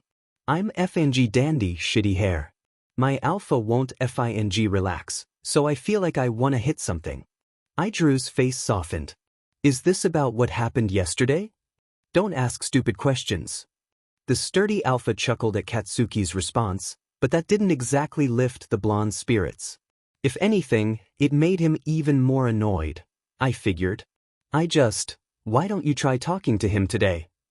Katsuki stilled. I doubt that he's home. His entire apartment got fed up during the fight, so I'm sure Tsukachi put him in a hotel somewhere. I don't know, man. I've never seen him leave his apartment. And that made Katsuki's stomach drop. He wouldn't do that. Actually, how the hell would I know? He might be a stubborn idiot. The blonde alpha paused for exactly 3.5 seconds before he shoved the rest of his suit on in a flash. Idru watched in surprise, not even commenting on the colorful string of curse words leaving the mouth of his best friend. Katsuki grit his teeth, tightening the straps on his boots. I hope he's not that FNG dumb. Idru blinked as his best friend stood and he bolted out the door. With a small sigh, the redhead followed suit. Cats? Where are you going? Ain't it effing obvious? Stop following me, shitty hair. Why are you heading for... Wait, are you going to see him? I need to make sure he's not a complete dumbass. Why can't you just knock on his door? His balcony is much closer, shitty hair. Katsuki damn near kicked the door to the roof down, but he had enough common sense and self-restraint to do the opposite. Ijiro followed close behind, looking slightly concerned for his explosive best friend. The chilly September air nipped at Katsuki's skin, but his adrenaline was too pumped to care. Sunlight was barely peeking through the clouds, so the alpha had a clear view of the balcony. Empty. The balcony looked just as Katsuki had left it last night. Shattered glass pieces covered it, and the wind has scattered Greeny's art supplies. The only change, though, was that ugly but cat that was staring at Katsuki from its spot on the edge. That cat looks mean, bro. Maybe you shouldn't dash. Boom. Now that he's got his DM in gauntlets, Katsuki didn't even need much of a running start to blast himself across the gap. His landing was smooth and controlled, so that Demed Cat didn't even react when the alpha skid to a halt next to it. The faint trace of the distressed pheromones from last night still lingered. Mro. Katsuki glanced down at his feet, where the fat cat had jumped down and was now rubbing its head against his boots. It still looked ugly as all hell, but the purring was cute. Stop that sheet. The cat ignored him, simply draping itself over Katsuki's foot. With an annoyed huff, Katsuki decided to allow the ugly cat to continue its business as he looked around the balcony. Delicate vines hung from wooden flower beds above his head, but a few of the leaves were scorched and wilting from last night's explosions. He placed his gauntlets on the ground, stretching his fingers as he searched around some more. A comfortable chair was nestled in the corner directly behind Greeny's usual perch. It smelled heavily of pine and warm vanilla, so Katsuki could tell how often the Omega sat here. Art supplies were scattered across the stone floor of the balcony, accompanied by multiple pieces of paper and a dried paint plate. The papers, though, were full of pencil sketches. What the F dash dot? Katsuki bent down and picked up some of the fallen sketches with gentle hands. All of them, every single one, was different angles of his face. It was like looking in the mirror, except Greeny seemed to capture Katsuki's softer expressions. A faint blush dusted over Katsuki's face. After staring at the sketches for a little bit longer, Katsuki blinked and started gathering up all the fallen supplies. The cat followed close behind, releasing a few tentative purrs in an attempt to gain the alpha's attention. Then Katsuki placed it all on the chair before eyeing the shattered glass door. The faint, fresh smell of pine and vanilla drifted from inside the apartment. Katsuki scowled slightly and rubbed his temple. Judging from how fresh the scent is, Greeny did come home either last night or this morning. That stupid, dumb, adorable idiot. Katsuki carefully walked inside, making sure his footsteps were loud and clear. If Greeny is here, then the last thing the alpha wants is to scare him. However, Katsuki's attempts were useless. Curled on the couch a little ways from the balcony door, wrapped up in the fluffiest blanket he's ever seen, is Greeny. The Omega was fast asleep, still wearing the clothes from the day before. He's stupidly pretty. For an idiot. Katsuki stepped closer, despite the fact that his rational brain is screaming at him to leave. The closer he got, the more he noticed just how distressed Greeny was. Greeny's face was puffy from crying and dried tear tracks stained his freckled cheeks. Messy green curls stuck to his forehead and in odd directions, making him look even fluffier than usual. His glasses were off-center, probably due to him falling asleep. On the couch with him, almost surrounding him, were different bits of junk. The more he looked, though, Katsuki realized it was junk at all. Different pieces of art were piled onto the couch, obviously torn and broken. Some of them looked vaguely familiar to Katsuki, especially since he specifically remembers crashing into that sculpture when Sakota tackled him. I should leave. I definitely should not be in here. Katsuki took a step backward and turned to leave, but a splash of color caught his eye. Amidst the broken glass and trashed furniture, an extreme amount of finished paintings and sculptures were taking up every empty space. Even though Katsuki is very aware that he should leave, his legs changed course as he looked at all the art. Every single piece was beautifully crafted, almost as if every detail had a specific purpose. Beautiful. That's all Katsuki could come up with. One canvas was of a familiar face, especially since Katsuki spent years of his life with the old BSTRD. Aizawa-sensei stood next to present Mike, but neither of them wore their hero costumes. They were wearing casual clothes and surrounded by cats. Aizawa was smiling, but not that creepy but grin Katsuki always saw. It was small and shy, barely taking up a fraction of his face. How the F does Greeny know that smile? The more he looked, the more Katsuki saw. Multiple pieces of varying sizes held vague sketches of all kinds of different pro-heroes. Some were in full color, looking like a snapshot from a magazine. Red Riot and Chargebolt. Gang Orca. Shuto and Kriati. Katsuki narrowed his eyes at Shuto's paintings, recognizing the inclusion of the smug BSTRD's children and mate, all of whom were never seen by the public. What the F are you doing in here? The blonde hero panicked and spun on his heel to face the couch, where Greeny had been sleeping. Sure enough, the green-eyed Omega was wide awake. And honestly, Katsuki can't blame him for screaming. Greeny had his ugly cat in his arms, pointed at Katsuki like a weapon. What the hell are you doing in my apartment? I swear to God, I will unleash Frodo on your butt. Frodo? Who these? Your cat's name is Frodo? Like from Lord of Dash. Greeny scowled and continued to point the cat at Katsuki. Don't change the subject. You can't just walk into my apartment while I'm sleeping. Katsuki eyed Frodo, who didn't even look annoyed by Greeny holding him like a weapon. With a small huff, the blonde alpha finally met Viridian eyes. I'm aware that this looks bad, but can you please put down that ugly but cat? The small Omega scowled. Frodo isn't ugly. And why should I? I can't even take you seriously when you're holding him like that. It's stupidly cute, you idiot. Greenie narrowed his eyes before carefully placing Frodo on the ground. He still looked sad, but now Katsuki could take him seriously. I hope you have a good reason to be in my apartment, Dynamite. What do you want? Katsuki felt his inner alpha huff at the use of his hero name, but he ignored the feeling. I wanted to make sure you were okay, I guess. I didn't think you'd be FNG home. Do you realize how weird that sounds? Trust me, I'm well FNG aware. The blonde alpha felt an embarrassed blush flood his face as Greenie glared up at him. As I said before, I just wanted to check on you. Why the F? Are you here instead of a hotel or some sheet? Greenie's eye twitched. That's none of your concern. I'm perfectly fine. It doesn't even look like it.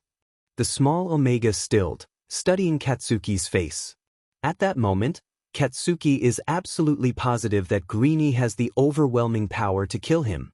All he can focus on are those big doe eyes staring him down, full of interest and the tiniest bit of wariness. That glassy look from last night was gone. At this point, Katsuki would do absolutely anything if Greenie asked him to. Rob a bank? No FING problem. Kill somebody? He'd have questions, but he'd eventually do it. Become a stay-at-home husband? Beach, he would not give a single F-. Greenie face finally softened after a few seconds and a slight smile tugged at his lips. You're going pretty far for somebody you've just met, Dynamite. Katsuki's heart thudded in his ears. I don't think we're strangers, nerd. Oh really? What's my name then? F-. Greenie grinned as Katsuki scowled. The small Omega released a soft chuckle and started gathering up some of the broken art on the couch. Take your time, Dynamite. Maybe if you figure it out, I'll forgive you for breaking in. The blonde alpha huffed, crossing his arms as he looked around the apartment. His eyes found the closest painting and searched each corner for any sign of a signature. Sure enough, messy words were scribbled in the corner. Is Deku actually your name, or am I reading that sheet wrong? Greenie froze, his green eyes going wide. Then the small Omega burst into loud giggles, earning a disgruntled huff from the ugly cat by his feet. The sound was so bright and pretty, Katsuki decided that he's perfectly okay with Greenie making fun of him, especially if he gets to hear that laugh again. Katsuki's skin flushed with embarrassment before mumbling under his breath. Gods, you're so effing cute. What the F-. Thankfully, Greenie didn't seem to hear him as his giggles faded. The small Omega shot Katsuki a sunshine smile, his green eyes much brighter than before. You're close. My name is Izuku. Midoriya Izuku. FNG finally, Katsuki blurted, earning a weird look. I didn't FNG mean to say that. Izuku pet his head to the side, looking like a goddamn puppy. Are you dash? The sound of loud ringing interrupted the Omega, making Katsuki glare at the object on the couch. Izuku's phone screen was lit up, and the alpha was too busy pouting to notice the dorky all-might phone case. Sheet, Izuku cursed, picking up the phone. He's so cute, dash. How in the hell can someone be cute while cursing? Izuku answered the phone, plastered a fake smile on his lips. Hey ma, calm down, I'm fine. You know I can't understand you when you cry like that. Katsuki raised an eyebrow, earning a sheepish smile from the small Omega. His freckled skin was soft pink color, almost as if he was embarrassed by the interruption. But all the alpha could really focus on was how Izuku's blush matched his glasses. No, I don't need you or dad down here, ma. I'm fine. Even Katsuki could hear that lie.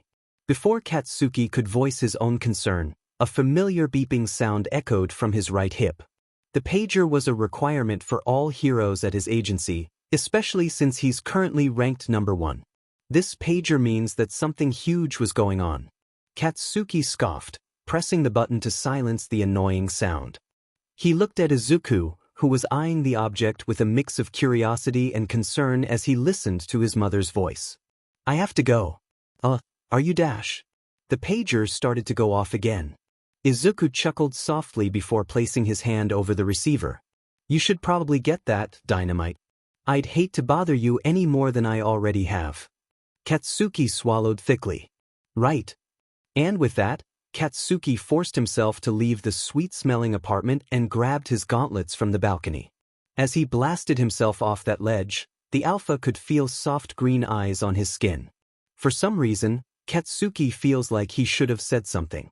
The words were on his tongue, ready to be spoken, yet he didn't. He panicked. Gods above, Katsuki feels like such a FING coward. You were just a boy on a bed in a room, like a kaleidoscope is a tube full of bits of broken glass. But the way I saw you was pieces refracting the light, shifting into an infinite universe of flowers and rainbows and insects and planets, magical dividing cells, pictures no one else knew. Francesco Liablock. IZUKU. It's been a month, give or take a few days. His broken apartment had finished repairs weeks ago, so it no longer resembled Izuku's fractured mind. It looked the same as it used to, but somehow it was completely different than before. Now, Izuku can faintly smell Dynamite's sweet nitroglycerin scent. He smells better than words could ever describe. Amidst the standard caramel scent that came from his quirk, the older alpha smelled like smoke and a roaring campfire. He reminded Izuku of late summer nights spent camping with Eri, or even with his dad. It reminded him of home and all the good things he left behind. As September turned into October, Izuku could only stand by as that scent faded from his home. Instead of crying about it, the small Omega focused on making up for all the lost pieces from a month ago. His exhibit was still happening, so he couldn't waste his energy on pining after someone who… Never mind. Is he still staring, Frodo? Mro. Mro. Shut up. He called you ugly, you know. Izuku ran his paintbrush along an expensive canvas, carefully making sure he captured the true essence of this sunset. He'd been out here since noon, wrapped up in his spookiest sweater and beanie. Sticking to his routine was important. That's what his therapist says, anyway. Frodo nudged Izuku's knee with his head, soft purrs emitting from his throat. Fine. Why can't you just let me be lonely in peace? Izuku dipped his paintbrush in his current shade of burning red. His portrait of Dynamite was far from finished, so he just focused on capturing the sunset he always saw behind the hero these days. Before he looked at his canvas again, Izuku's eyes flickered to that familiar rooftop. Dynamite and his group of friends co-workers were interacting loudly on the rooftop. It was later than normal, but it looked like they were celebrating something. Everyone was dressed in casual clothes and had drinks in hand. And yet, Dynamite's eyes were on Izuku. The alpha stood off to the side, almost like an outsider, with his usual group friends sitting a distance away from him. A navy blue button-up, which he left halfway undone, like a stupidly attractive tool, stretched tight across his front with the sleeves rolled up to his elbows. A watch glittered on his scarred wrist matched the thin chain and charm around his neck. This, paired with expensive black slacks, nearly made Izuku's heart thud out of his chest. Dynamite's vermilion, although resembled rubies in this light, eyes were glued to Izuku even as he sipped from his glass of alcohol. They looked dark and alluring, all while maintaining that hungry look Izuku had grown so accustomed to. I wish he wouldn't look at me like that. The look made Izuku's inner Omega croon like a lovesick pup, which wasn't fair. Dynamite is a pro-hero 10 years his senior. He's a strong alpha, someone who's meant for a person just as amazing as himself. Someone older, prettier, someone much less scarred. Izuku felt his skin flush under the alpha's gaze. Then, ever so slightly, the small Omega offered a friendly smile. He hopes it looks real enough. Dynamite returned the smile, taking another sip of his drink. The Omega flushed even more than before, his heart feeling like it was about to burst from his chest. The attention made him feel warm and slightly breathless. Ignoring the nervousness in his belly, Izuku waved shyly. Dynamite blinks in surprise, but Izuku doesn't have a chance to see him respond. Hell, the small Omega doesn't even notice the alpha say something to his friends before placing his drink down. Mru. The small Omega looked at Frodo, who was now watching him with smug amber eyes. Izuku scowled, using the butt of his paintbrush to poke the cat's nose. "Don't look at me like that. It was a friendly wave." Frodo. "Nothing more." "God, I wish it was more." Since the events that led Dynamite to save him, Izuku has become much more aware of certain things. He'd known that the hero stared at him before, but now it's like a pull in his chest.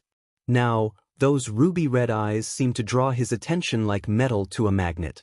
They had been playing this game for weeks now.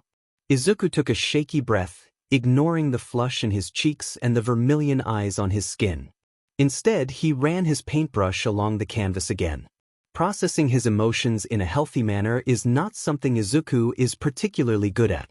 Ignorance is bliss, after all, so he's much better at ignoring problems. His therapist, a bright-eyed American that knew his father, keeps telling him it's not healthy. None of Izuku's problems are healthy. PTSD is his biggest one right now. Post-traumatic stress disorder is the product of whatever hellscape Izuku's childhood and early adulthood had been. Being treated like an outcast for your entire life can do that. And Reki had only made things worse. Izuku only leaves his apartment if absolutely necessary. Crowds make him panic, loud noises freak him out, and human interaction in general just left him exhausted. If anybody wants to hang out, then they have to come here. And by anybody, Izuku means Eri, Kuta, Shudo, and his mate plus pups, and his uncles. However, they all have lives outside of Izuku. Eri officially became Yue's nurse 3 years ago after Recovery Girl's death. Omegas couldn't be heroes, after all, so she does the best she can as a healer.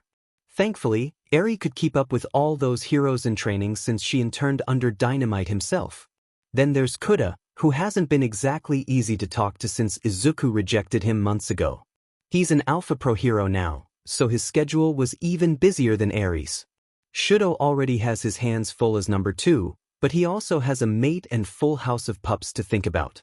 Izuku still sees him on holiday with his parents, but it doesn't compare to spending the entirety of summer break with him. When Izuku was 4 years old, he learned the truth about All Might. One for All had been a hard concept to grasp at the time, but he's had most of his life to understand. At first, OFA had originally been gifted to Izuku with the hope that his body would slowly adjust and grow with the quirk. However, Izuku's body couldn't handle it. After having the quirk for less than a year, the small Omega decided that it wasn't worth breaking his body for. Omegas can't be heroes, so OFA needed an alpha successor. That's when Dad started bringing Todoroki Shudo over during summer break. The young alpha had been awkward and a bit dense in the beginning, but Izuku always thought he was funny. The young Omega would often watch them train and take notes, always offering his new ideas for training. He didn't know it at the time, but his ideas really helped OFA thrive with Todoroki. Halfway through that first summer, Izuku met Endeavor for the first time. He can't remember details, but Endeavor had shown up one morning and demanded that Shudo come home. Instead of listening, the house erupted into chaos as loud arguments bounced off the walls. Izuku remembers hiding in the bathroom with his mom, who wasn't scared but did her best to soothe his anxiety. After that day, Shudo became a new member of their household. He stayed with them on holiday breaks, sometimes visited Izuku on weekends, when he didn't see his mother, and even took family photos with them.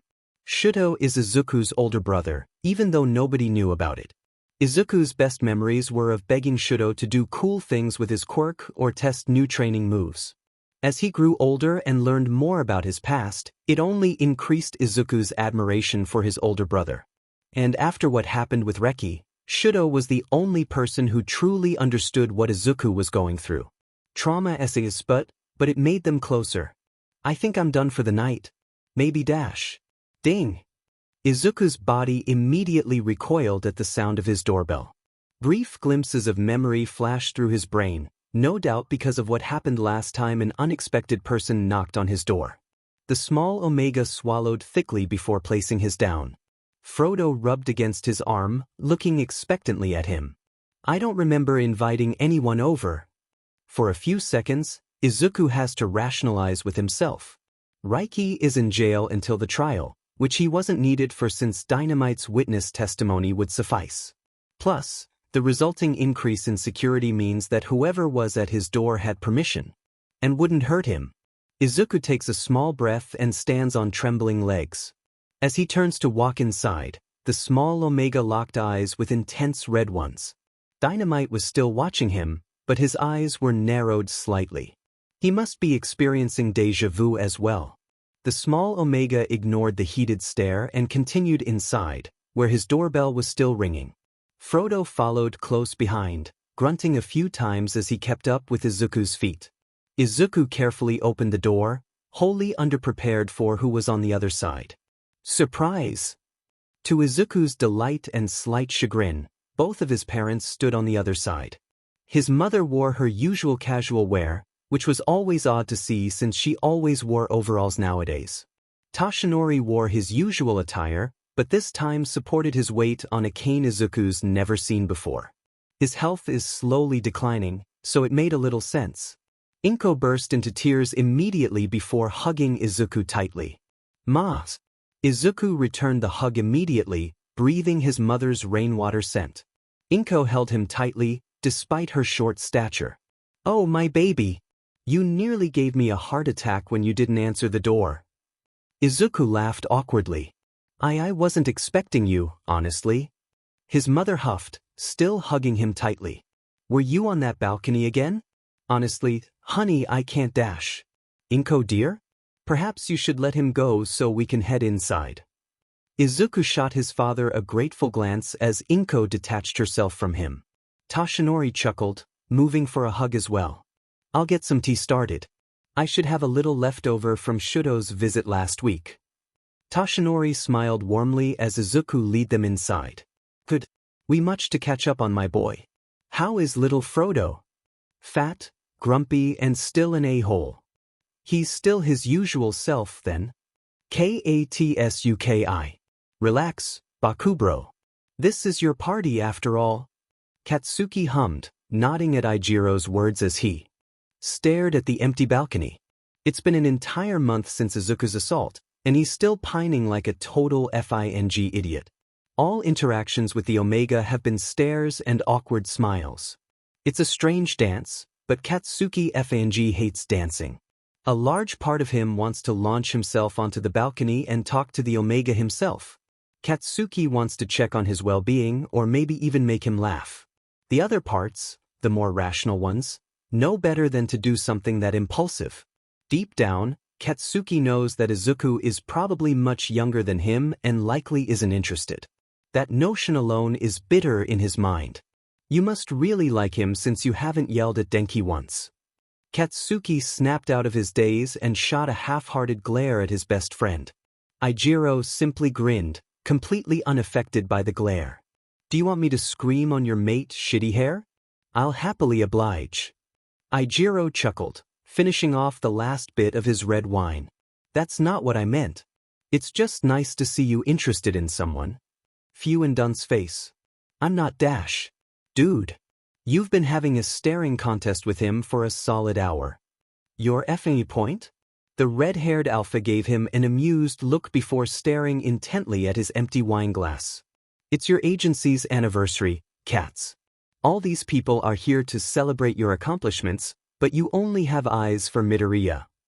Two things about that statement made Katsuki much more irritated than before. Katsuki clenched his jaw, his eyes flickering to the empty balcony again. "I didn't ask for this party. Round face just likes to watch me suffer." Ijiro chuckled as a toothy grin tugged at his lips. "Oko wants you to be happy, bro. Why do you think she arranged for the party to be up here?" "Because she's a nosy little sheet."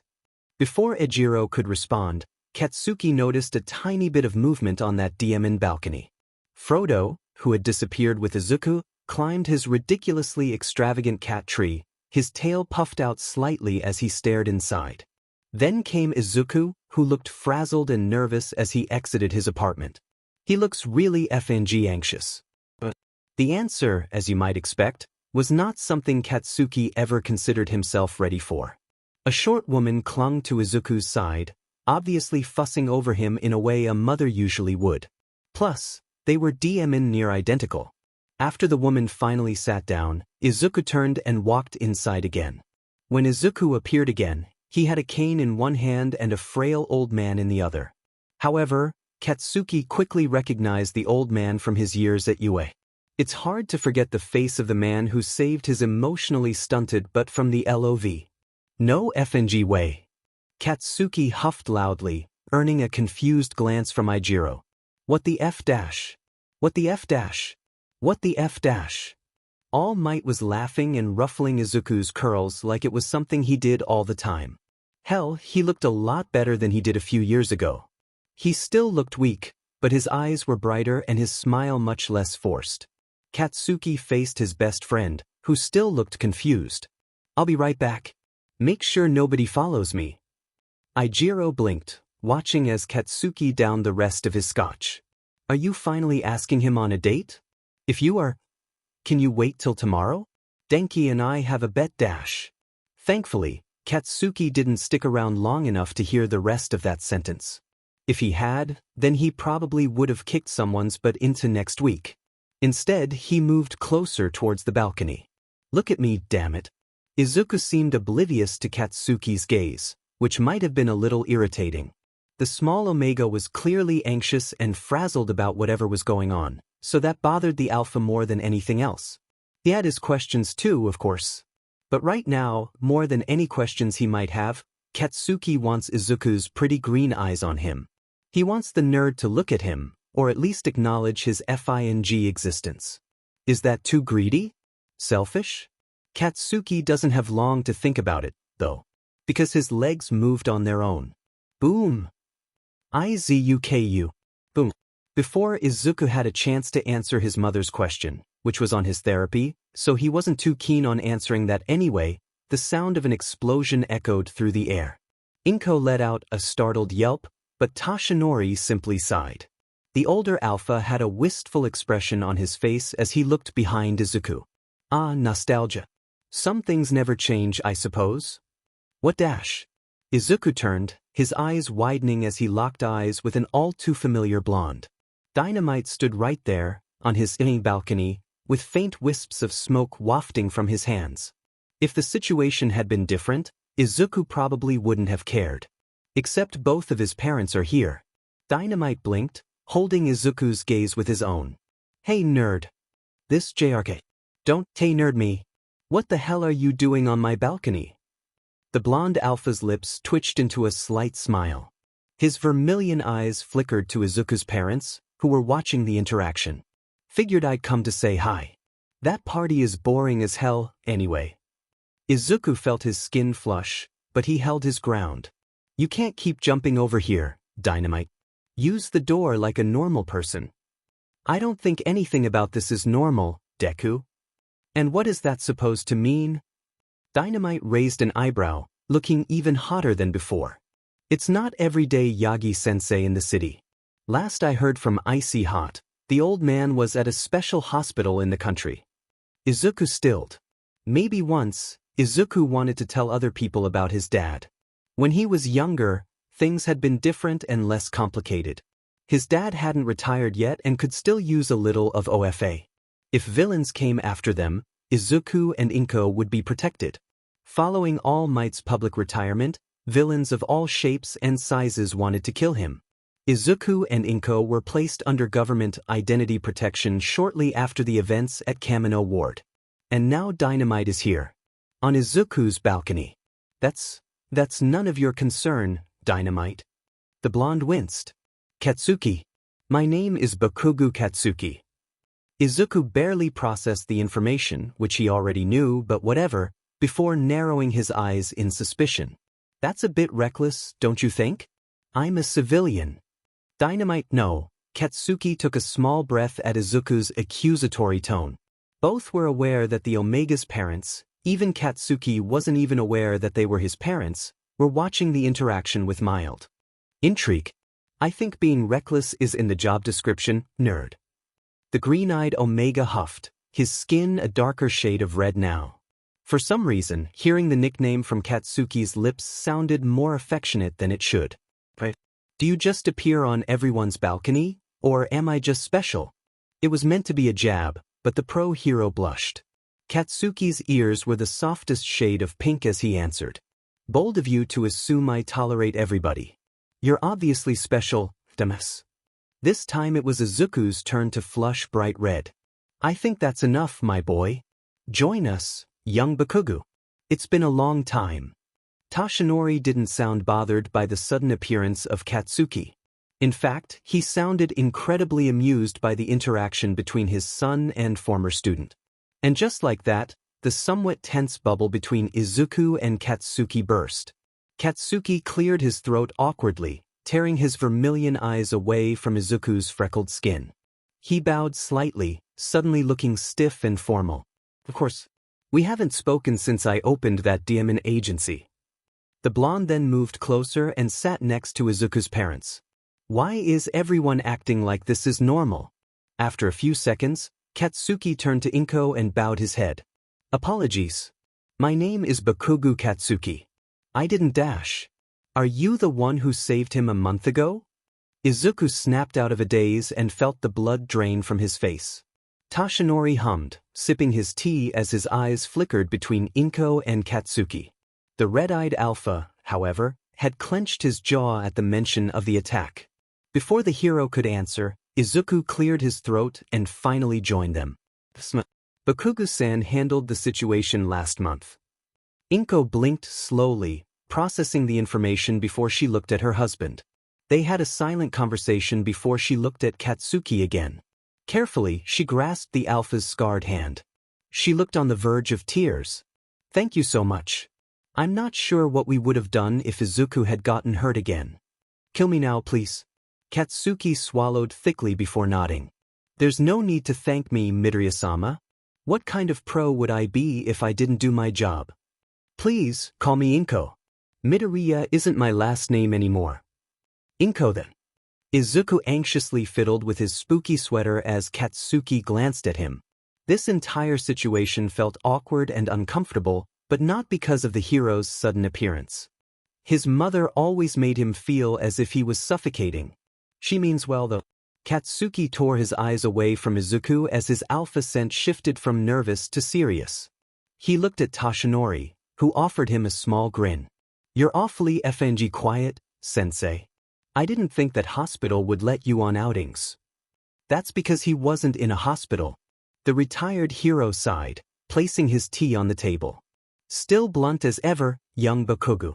I figured we'd have this conversation soon enough. Especially since Shoyuta told me you requested Sakota's file. Wait a goddamn second. He did what? Everyone looked at Izuku. The small Omega, however, now felt furious as he glared at Katsuki. Is that why you checked on me the day after? You had no right to see that. Katsuki's eye twitched. Tsukachi was being shady as F-Dick. I wanted to figure out what the hell was up with you. You hardly know me, Dynamite. How did you even get clearance for that dash? Toshinori spoke up this time. I gave him clearance, Izuku. He did what? The freckled Omega felt out of his depth as all the new information rang in his ears. And why would you do something like that, Dad?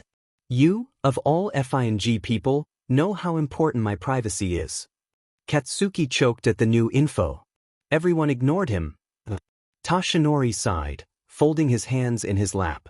Because I trust him, Izuku. He's one of the few people aware of one for all. Izuku ignored the bitter taste on his tongue as his shoulders slumped. Everything seemed to be such a chaotic mess, especially now that Dynamite knows the truth. The idea of his dad and Uncle Shoyuta deciding things behind his back shouldn't have been surprising. He's an Omega, after all. Without a mate, Izuku is technically under the care of his parents and other members of his family. He's your effing dad? Katsuki's incredulous tone broke the tense silence. Izuku couldn't hide his exasperated sigh this time. With a loud huff, the freckled Omega rested his chin on his hand and stared at the pro-hero head-on. Due to certain events, Dad decided it was best that the public didn't know about me and Ma. What in the ever-loving F-. The freckled artist chuckled bitterly under his breath before taking a sip of his tea. Bet you didn't see that coming, huh? I'm the worthless Omega son of All Might. Izuku Toshinori started, but the Omega slammed his empty teacup on the table. Ignoring both of his parents, Izuku stood and stormed inside. His chest hurt and he felt so overwhelmed by all of this. Everyone seemed to be making decisions for him, and it was so effing infuriating. Worthless and quirkless. The ultimate combination. Izuku stopped in the kitchen as tears started to well up in his eyes. With trembling limbs, the small Omega sank to the tiled floor and pulled his knees to his chest. It's hard to pinpoint exactly why Izuku's upset. On some level, he felt betrayed by his father. Izuku had initially assumed that his interactions with Dynamite were weird moments of serendipity. Now he knows they weren't. Then there's the shame, which seems to grow heavier in Izuku's stomach with every passing second. Even though he knows that his dad loves him unconditionally, there's always that stupid insecurity that follows him wherever he goes. Izuku is the quirkless Omega son of All Might. Pathetic. I'm pathetic. This place hasn't changed much since the last time I visited. There's definitely more art sheet though. Izuku stilled as that familiar raspy baritone caressed his ears. Then that comforting campfire smell reached his nose, full of caution and concern. With his tears still falling, Izuku glanced up. Katsuki stood a few steps in front of Izuku, looking down at the Omega with an unreadable look in those vermilion eyes. His parents were nowhere in sight, meaning that they were indeed alone right now. Strangely, Izuku didn't feel as suffocated. Why did you follow me? The Alpha blinked as Izuku spoke, his vermilion eyes never leaving his face. Because of what you said. Why the F did you call yourself worthless? Izuku scowled. You call me Deku. Is that any different? That's not how I meant it. Even if I did, why the F would you believe me? Then how did you mean it? The small Omega sighed, using his sweater sleeves to wipe away his remaining tears. He felt gross, but Katsuki didn't seem bothered by the sight. I grew up with everyone calling me worthless, useless, or a disappointment. Kinda hard to convince me otherwise. Katsuki's lips twisted into a scowl. Izuku, however, simply continued speaking since it helped his mind focus. I'm quirkless. When I got diagnosed, everyone avoided me like I had the plague. Did you know that my very existence is bad luck? Silence hung in the air. It makes sense, honestly. I've always seemed to have the worst luck. The small Omega sighed, resting his chin on his knees. Frodo, who had followed Katsuki inside, the little cheater, started rubbing himself against Izuku's legs. Did you know that Dad chose me as a successor first? Katsuki's expression darkened. Stop dash. Izuku cut him off, feeling tears well up again. My body couldn't handle all the power. After a few broken limbs, I got really sick. Even with a quirk, my bad luck never seemed to run out. It probably never will. The freckled Omega felt his tears fall down his cheeks, dripping all over his favorite pair of pants. The silence between Izuku and Katsuki was deafening, especially as they stared at each other. It was as if all either of them could do was study the other. Izuku shakily wiped his tears with his sweater sleeve again. I don't want anybody knowing about this about me. My dad doesn't deserve that. That you're such a f***ing idiot. Katsuki sighed, taking a few steps closer before sitting down in front of Izuku. Frodo purred even louder, head-butting the Alpha's shoulder. Basing your entire existence on what other shitheads think of you is stupid. Izuku pursed his lips as his skin flushed. I don't think dash. Quirk or not, I think your art is FNG amazing. The compliment made Izuku's inner Omega preen, which really isn't too much of a surprise. With flushed cheeks and a flustered demeanor, the small Omega hid his face in his knees. He felt embarrassed and slightly out of breath, of all things. Izuku took a shaky breath, focusing on forming the proper words. You're just trying to make me feel better. Katsuki's eyes never left Izuku's flushed skin. I don't say shit I don't mean. I don't have any reason to lie to you, Deku. And when have I ever been known to spare the FNG feelings of others? You're too effing hard on yourself, nerd. Izuku swallowed thickly, avoiding the Alpha's gaze. Old habits die hard. Katsuki raised a single eyebrow, resting his elbows on his knees as he leaned forward. His scent washed over Izuku, making the Omega's senses heighten. I mean it, You're much more than you give yourself credit for. How do you even know that? You don't know me outside of that file. I'd like to. Izuku stilled at Katsuki's words, his viridian eyes widening. Excuse me? Katsuki released a heavy sigh, using a large hand to rub his jaw. He looked slightly embarrassed, giving his skin a slight reddish tinge. I'm not good at this sheet, damn it. Words aren't exactly my strong suit. I'm still not following. The alpha fell strangely silent, making Izuku's eyebrows furrow. Katsuki looks incredibly nervous and embarrassed, which he found pretty cute. Despite the rough exterior, Katsuki is clearly the equivalent of a teddy bear. Izuku pursed his lips, suppressing a small smile.